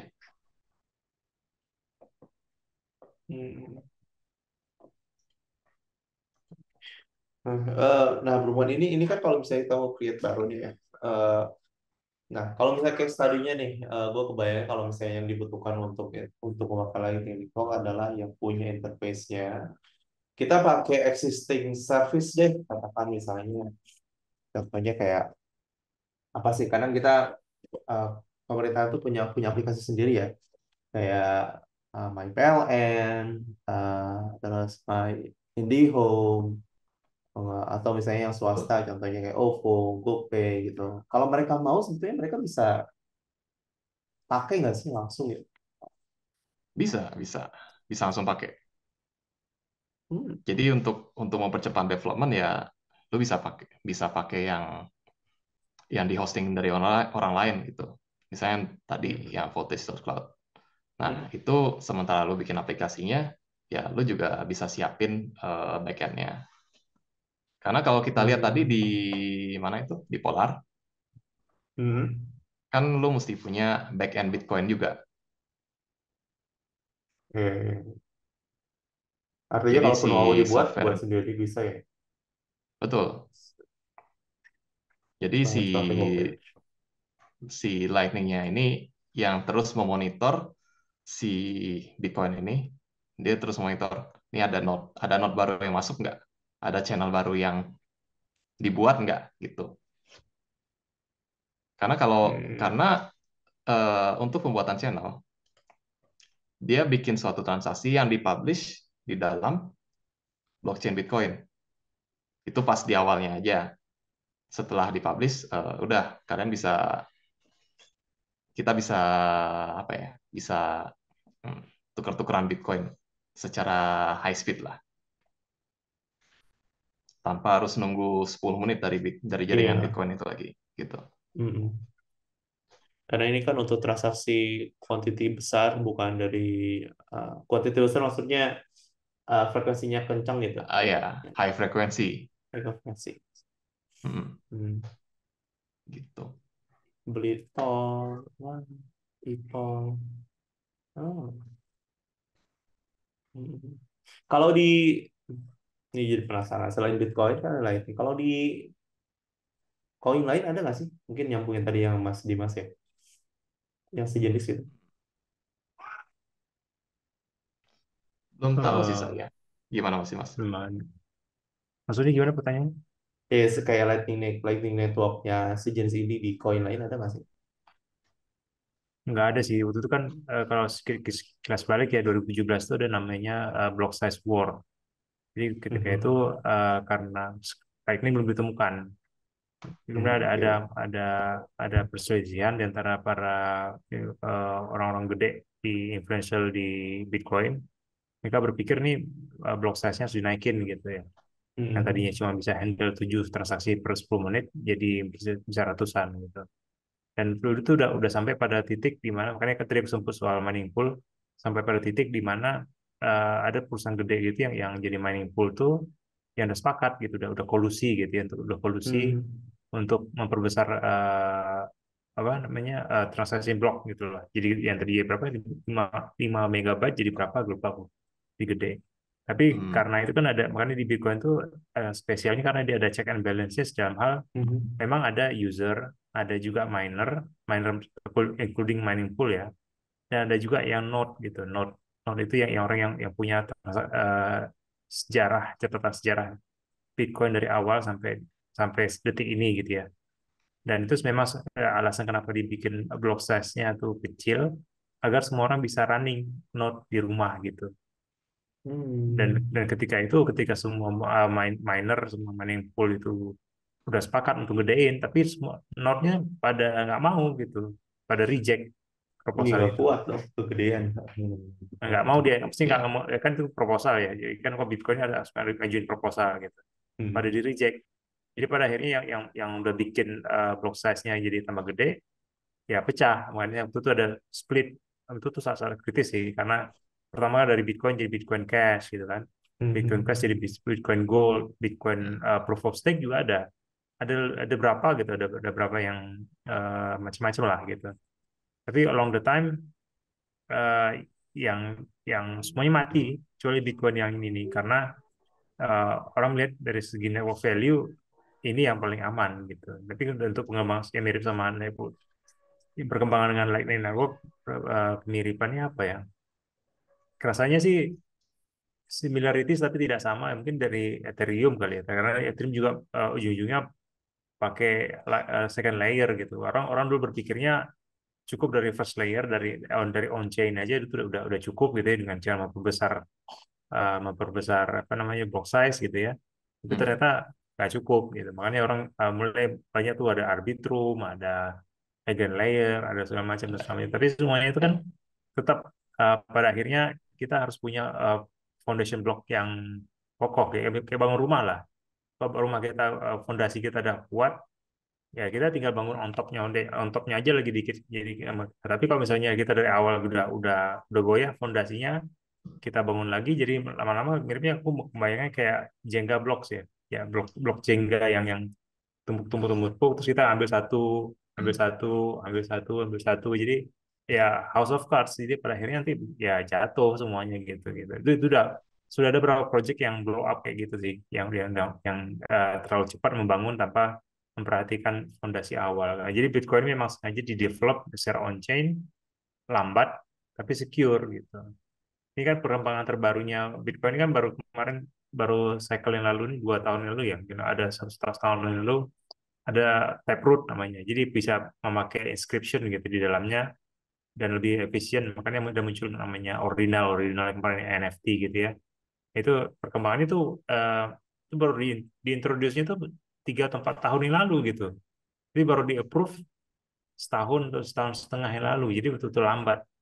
Nah, tapi itu tadi sih. Jadi Lightning sendiri pun udah makin gede sekarang. Jadi Lightning itu udah terintegrasi mungkin dengan ada namanya Nostr ya namanya. Nostr itu kayak decentralized Twitter.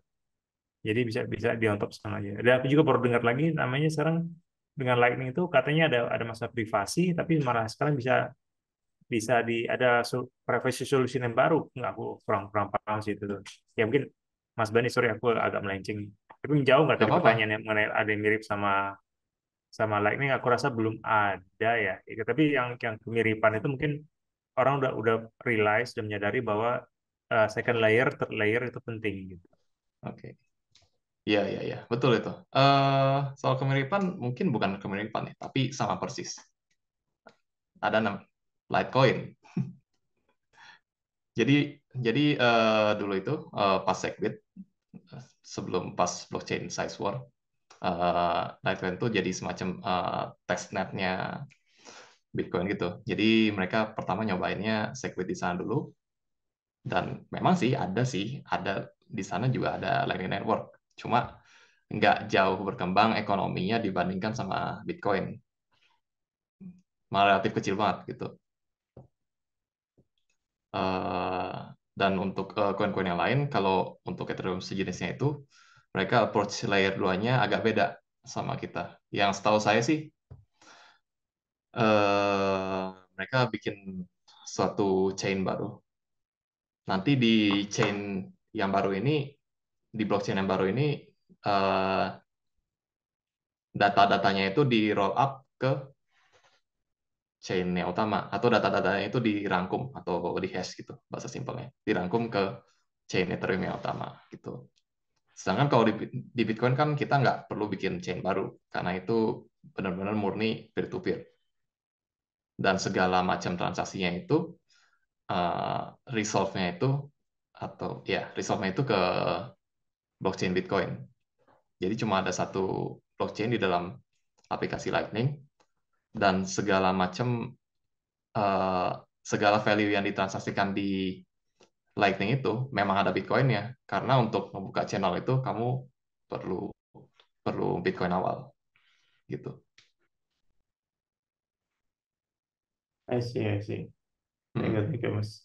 Eh, gue personally sebetulnya masih beberapa banyak, bukan beberapa banyak, banyak blind spotnya waktu lu berdua jelasin ya.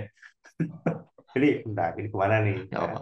cuman honestly ini memang lebih ke PR untuk nyari tahu lebih lanjut ya.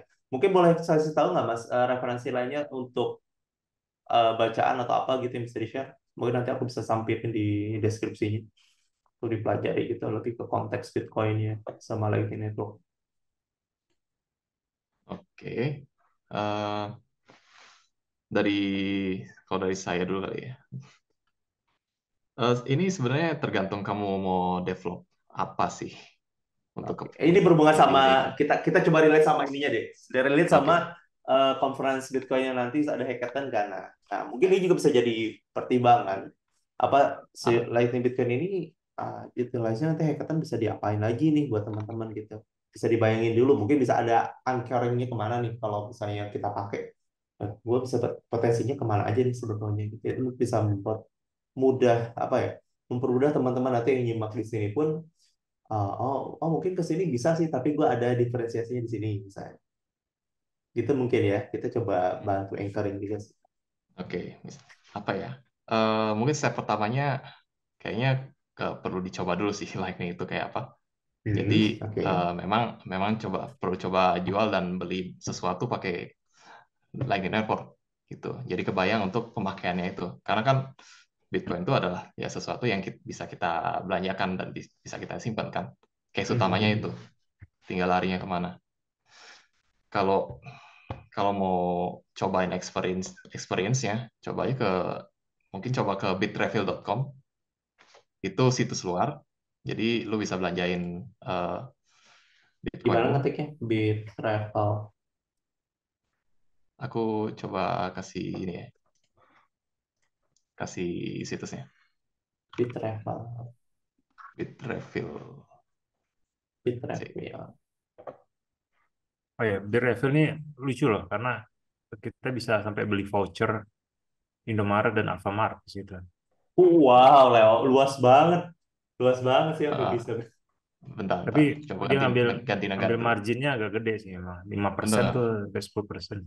Wow. Ah, ini cuma buat nyoba sih ya. Ada di Indonesia juga sih. Bisa buat apa? Bisa buat Goto, voucher Goto, OVO juga ada. Gitu. Jadi aku kan coba jelasin sedikit ya, karena ini udah dia ada Mhm. connection dengan conference juga. Jadi conference itu nanti kita punya satu partner yang akan dipakai sama merchant kita sama tenan kita nanti. Jadi di Betul. Indonesia itu kan memang pakai rupiah itu nggak boleh ya, nggak sah gitu. Tapi di Indonesia dikenal bahwa kalau seseorang suatu perusahaan menerbitkan voucher token dalam networknya sendiri atau istilahnya closed loop itu boleh gitu. Jadi eh, makanya kayak misalnya si Indomaret ada Indomaret Point, ada Sprindo, ada Sprindo Point segala macam itu. Kalau selama itu masih boleh dipakai, boleh. Jadi sebenarnya Bitrefill ini mirip kayak gitu. Jadi dia itu sebagai penerima penerima Bitcoin, tapi kemudian dia juga beli dari Indomaret voucher-voucher, nanti bisa tukerin gitu. Jadi makanya seolah-olah kita bisa beli Bitcoin pakai beli di Indomaret, beli di belanja di Indomaret pakai Bitcoin seolah-olah begitu. Tapi sebenarnya Hmm. Mhm. back end-nya itu si Bitrefill ini udah punya vouchernya Indomaret, udah punya vouchernya Oke, Alfamart, udah punya oke. vouchernya segala macam. Nanti tinggal di kita dia jualin vouchernya itu dan ada yang accept Bitcoin gitu. Gitu Iya, sih. iya, iya, iya. Gue juga tahu tuh kalau misalnya poin-poin kayak gitu kayaknya not regulated, kenceng banget ya. Jadi setiap perusahaan bisa punya poin sendiri gitu. Satu poin itu berhubungan dengan satu rupiah juga nggak masalah buat mereka. Tapi yang jelas untuk produknya di sendiri, di perusahaan mereka sendiri gitu. Ya Indomaret harus poin. close loop. Heeh. Dan ini dipakai dan ini sedikit apa sedikit promo juga ya plugin. Jadi dipakai sama satu speaker kita namanya Paco La India namanya. Dia travel ke 40 negara pakai Bitrefill gitu. Buah. Dan dia akan hadir Kepekenangan. di Bali nanti. OVO, Grab. Nah, ini kelihatan ya. Mobile Legend. Ya, eh, Steam gitu. Lo mau beli voucher Steam gitu, bisa. Di pulsa juga bisa ini. Pulsa juga oke. Kayaknya ada PLN juga deh. Oh, oke. Beli Ini mau kan? artinya ketika koin kita convert ke sini itu koin udah hilang kan? Artinya koin itu hilang kan? Jadi Iya, nggak punyanya hilang mereka sih. nih. Ya jadi punya mereka. Tapi ya Nah, kamu dapat ini, dapat apa? Dapat ya token PLN gitu misalnya. diubah jadi token PLN. Oke, oke. Berubah. Duit itu Iya, nggak iya, hilang, iya. cuma berubah bentuk aja. Berubah bentuk. Apa nilainya tuh sama dengan apa yang kita jual kan yang kita. Hmm. Cuma yang tadi seperti kata Dimas, memang kalau kamu hitung-hitung mungkin marginnya agak tinggi. Kira-kira dari 3 sampai 5% gitu. Gede sih. Cuma kalau kamu punyanya Bitcoin doang atau kamu digaji kontrak pakai Bitcoin gitu, ya kenapa enggak gitu kan? Masa Iya, programmer iya. nggak bisa kerja remote? Ya kamu kerja remote terus dikasihnya Bitcoin gitu. Ya Iya, udah lo kak ya. duitnya di sini gitu. Bener, bener, bener, bener. Tapi Oke, kalau itu kan Bitcoin Max, hmm, ya. nggak, cuma mau nambahin dikit. Kalau Bitcoin Maxi itu dia nggak akan pernah mau membelanjakan Bitcoinnya gitu. Jadi ngapain kita menukarkan satu aset yang sudah the best ke Iya. aset yang jauh lebih bawah kualitasnya gitu. Tapi ya situasi terjadi lah. Oke, lanjut Mas Bani, sorry. Silakan. Ya, ya, itu kan supaya kamu dapat experience-nya tentang Lightning itu. Kalau udah kamu udah nyobain Lightning ya, ntar ya kalau punya ide ya bisa dieksekusi Wah, ini gitu. Bitrefill nggak Ya, bisa diakses dari Indo nih. Harus pakai VPN. oh gitu ya. Nggak- Oke. nggak tahu deh. Mas Dimas, lu bisa nggak? Aku pakai VPN bisa, tapi Iya, ini harus pakai aku VPN. nggak pakai VPN. Iya sih. Kalau saya transaksi mah. Ini yang VPN kok lagi mati terus nggak bisa. Bener, nggak bisa. Diblok kayak. Walah. Kalau Oke, di Indo oke. tuh yang closed loop tadi yang lagi dikembangin yang aku spill aja namanya ya. Hmm. Speak.app. Jadi Oh, Web3 messaging service namanya. Dia oke. jadi tidak jadi kayak Telegram tapi dalamnya kita bisa kirim bisa bertransaksi, kita bisa membeli voucher lah. I see. Speak. Langsung ya. Jadi Speak.app harapannya sih speakapp.me ya, speakapp.me ya. Sorry.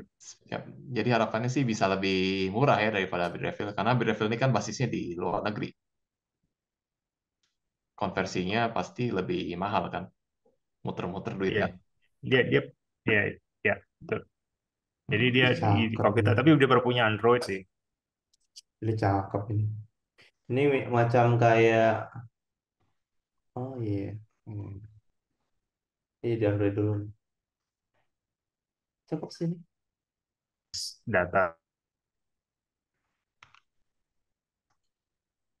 Speak up me. Oke. Oke, kita balik lagi sama hackathon-nya nih, karena berhubungan dengan teknisnya udah dibahas, artinya Bitcoin-nya, caranya seperti apa, sampai ke Lightning Network-nya didemoin juga. Nah, buat teman-teman nih, kalau dari Mas Dimas sama Mas Bani, eh, kita secara hackathon ada apa lagi sih acaranya di conference nanti? Sorry. Kita baru akan launch udah launch sih. Kita ada namanya Hmm. Bitcoin mining track. Uh, Jadi Oh, kita di kan udah ada presiden di mana El Salvador mengadopsi Bitcoin terus memakai gunung berapi untuk menambang Bitcoin ya. Dan kemudian pas Rusia di ban sama dunia karena perang kan, dia juga menambang Bitcoin gitu. Dan kemarin tadi pagi aku baru tahu kalau Oman itu udah menambang Bitcoin. Jadi itu menambah likuiditas bahwa Oman ini udah belajar soal Bitcoin itu apakah halal atau syariah compliant udah dari 2019. Oman, bahkan Oman ya.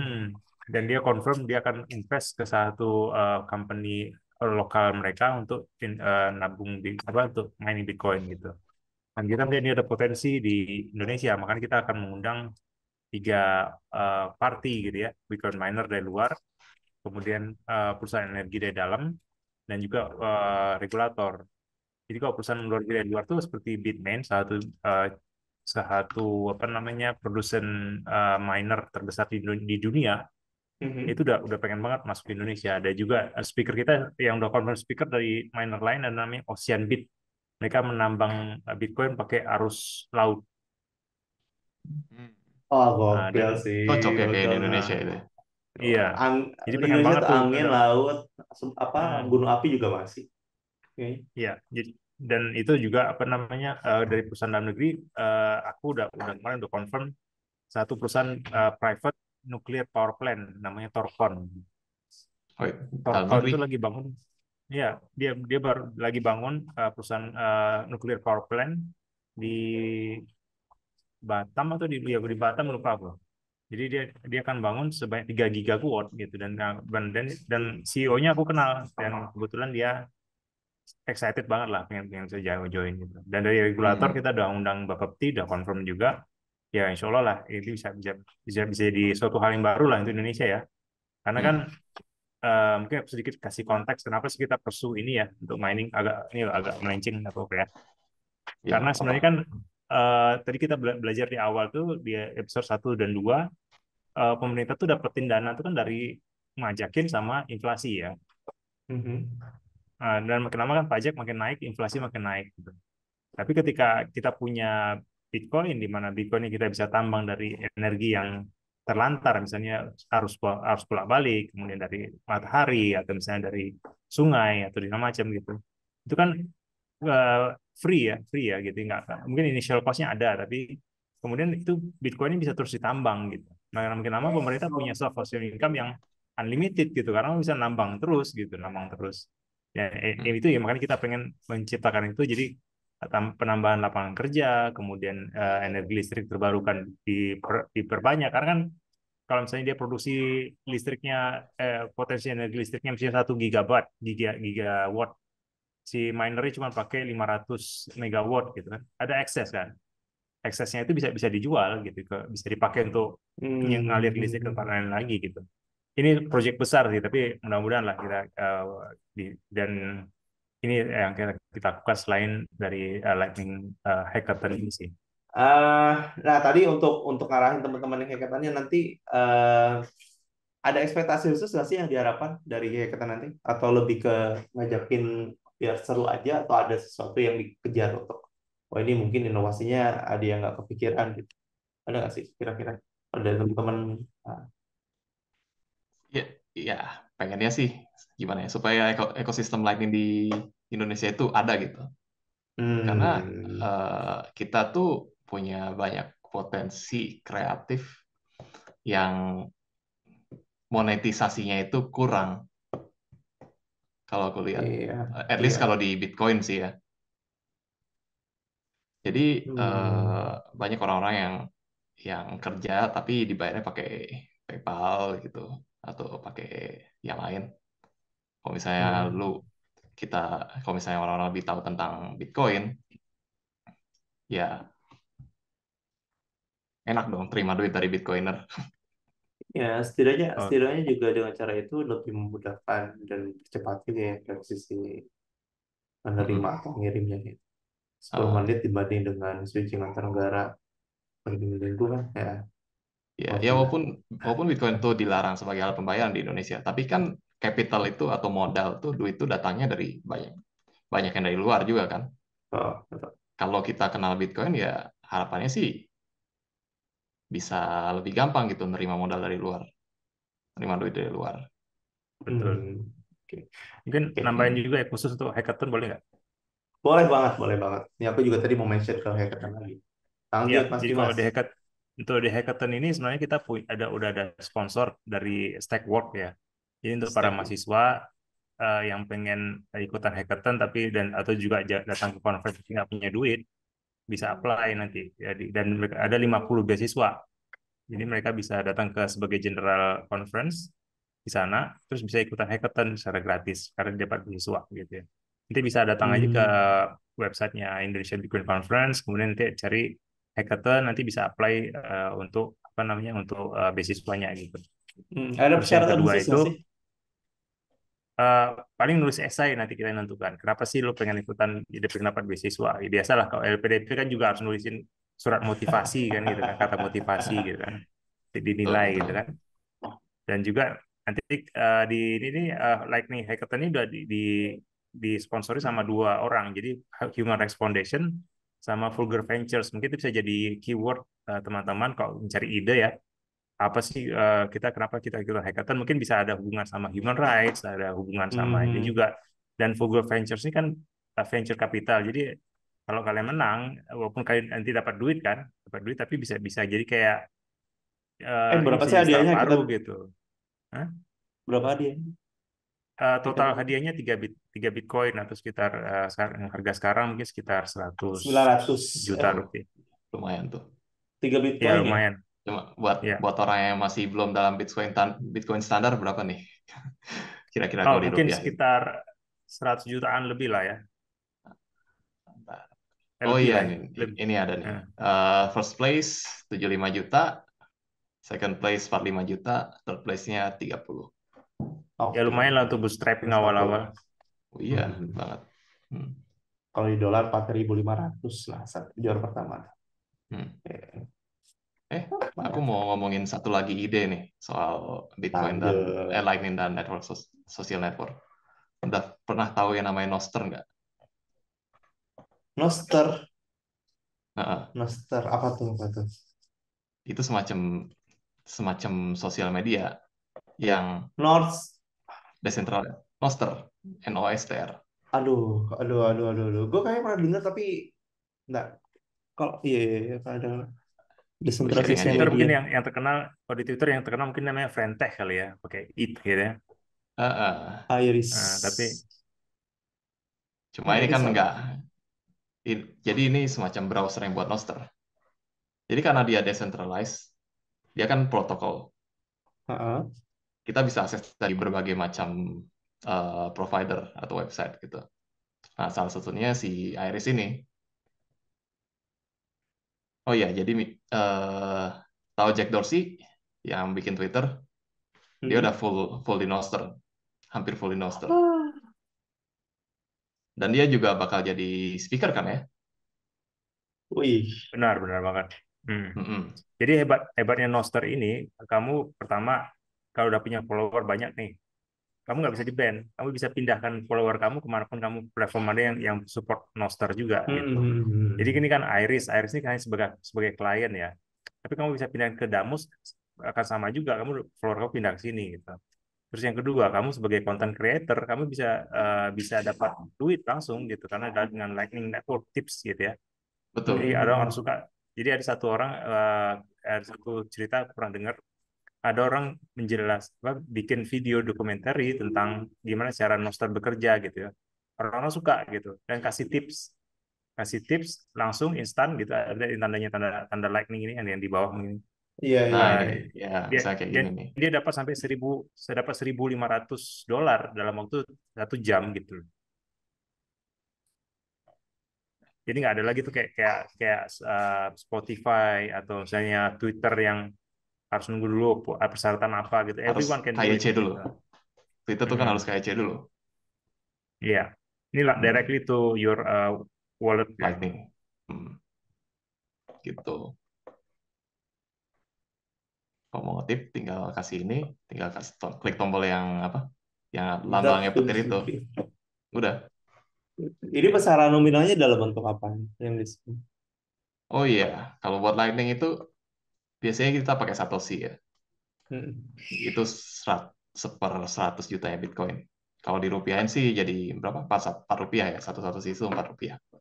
100 juta. Hmm. Jadi receh, kirim-kirim receh di kayak Twitter tapi bisa kirim receh lah gitu. Tapi itu ikuti dengan harga marketnya Bitcoin gitu ya, Satoshi itu nanti. Misalnya ke dolar kan berapa, ke yen berapa. Iya, Oh, iya, tetap ikut harga marketnya. Tapi dalam Tapi sebenarnya ya cuma nambahin. Tapi sebenarnya Nostr itu nggak berhenti di decentralized social network. Bahkan dia bisa sampai digunakan untuk AI, untuk dipakai di AI untuk membayar transaksi yang otomatis gitu.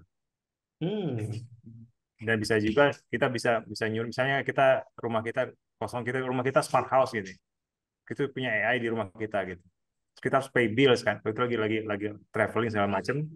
Dengan sistemnya Nostr ini juga kita bisa nyuruh AI di rumah kita untuk pay bills every month gitu, dan bukan atau nyuruh orang untuk bersihin rumah kita gitu, semuanya diurus sama AI gitu. Jadi betul-betul kayak AI sama Bitcoin itu udah merge gitu, dan Nostr make it possible gitu. Oke. Oh ya, oke, mungkin kita udah ngobrol kurang lebih 2 jam nih ya, lebih tentang Bitcoin, tentang hackathon. Jadi mungkin sebagai closing statement, ada yang mau Mas Dimas sama Mas Bani semangatin gitu buat mungkin programmer kita yang nyimak, yang mau ikutan hackathon atau bahkan ikutan conference aja. Apa sih yang membuat mereka nyesel kalau nggak ikutan? Waduh, Mas Bani deh, Pak Mak. berat yang sampai nyesel ya.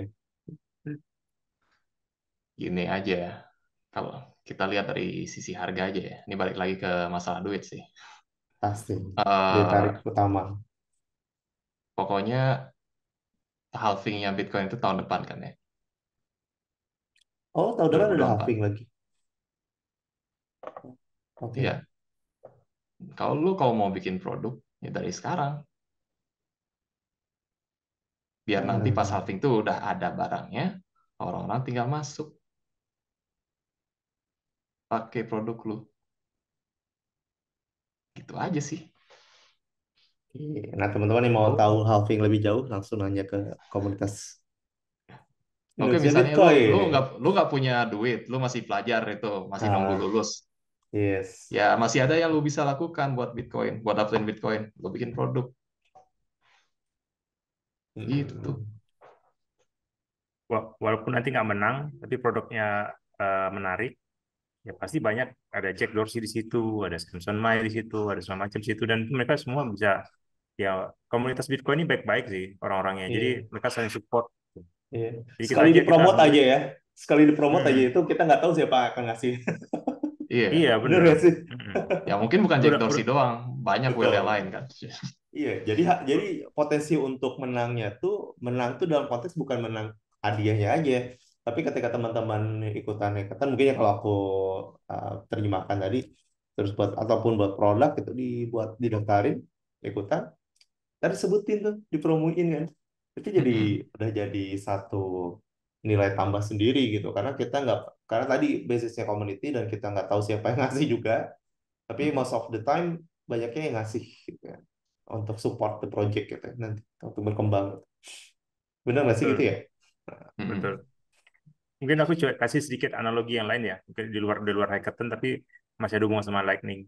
Banyak tuh yang di Twitter, misalnya orang di Kolombia segala macam gitu, dia butuh crowdfund gitu ya, untuk Mhm. benerin mobilnya gitu. Terus dia ditolong sama Ah, satu Bitcoiner gitu untuk create invoice gitu. Dan dia posting QR code-nya, invoice-nya. Itu Bitcoiner pada pada ngirimin tuh sampai sampai sampai selesai, sampai dia bisa beli mobil baru malam. Jadi tadinya mau perbaiki uh, mobil nggak bisa dibeli mobil gitu. Jadi hal wah, seperti Jadi hal seperti itu yang kita tuh seneng gitu ya dari komunitasnya gitu, sangat helpful Iya, karena iya, kita iya. menyadari we are in it together gitu. This is not Iya. to get rich quick scheme, tapi we are in it together dan kita revolusi damai lah gitu. Hmm. Mhm. Hmm. Iya, iya, betul. Awesome. Udah itu, Mas Dimas, ada lagi. Paling aku bilang ini Oke. aja ya, silakan datang ke conference untuk Mhm. apa namanya agar kita bisa belajar lagi tentang apa itu uang dan juga teknologi Bitcoin ini gitu. Ya, itu sih. Thank you. Oke. Good conference. Nanti kalau misalnya teman-teman penasaran informasi lebih lengkapnya, datang aja ke websitenya di apa ya sebetulnya tuh, IndonesiaBitcoinConference.com. Indonesia Bitcoin Conference.com, nanti ada di deskripsi juga. Terus nanti di sana ada petunjuk acaranya apa aja, bahkan harga tiketnya, sampai tadi ada beasiswanya juga, dan hackathonnya tadi jangan dilupakan untuk ikutan ya. Jadi worth beda, jangan samakan hackathon ini seperti hackathon mungkin seperti hackathon sebelumnya yang Kedoklitan datangkan gitu ya. Hadirkan Kedoklitan di sini sebagai partner. Kedoklitan sangat merekomendasikan buat teman-teman untuk ikutan dan bahkan datang ke acaranya. Kalaupun tidak datang ya ikut rekamannya mungkin ya. Kalaupun ada nanti dipublish. supaya memperluas potensi bahwa teknologi itu nggak sebatas ngoding aja, tapi teknologi itu sampai menyentuh semua aspek di keseharian kita, termasuk ini pembayaran sama koin gitu. So, thank you banget sharing-sharingnya, diskusinya, Mas Dimas, Mas Bani, sama Mas Riki dari komunitas Bitcoin Indonesia. Semoga ini salah satu untuk usaha ya, usaha kita untuk memperbaiki dan juga menyelaraskan ekonomi di dunia, terutama di Indonesia gitu ya.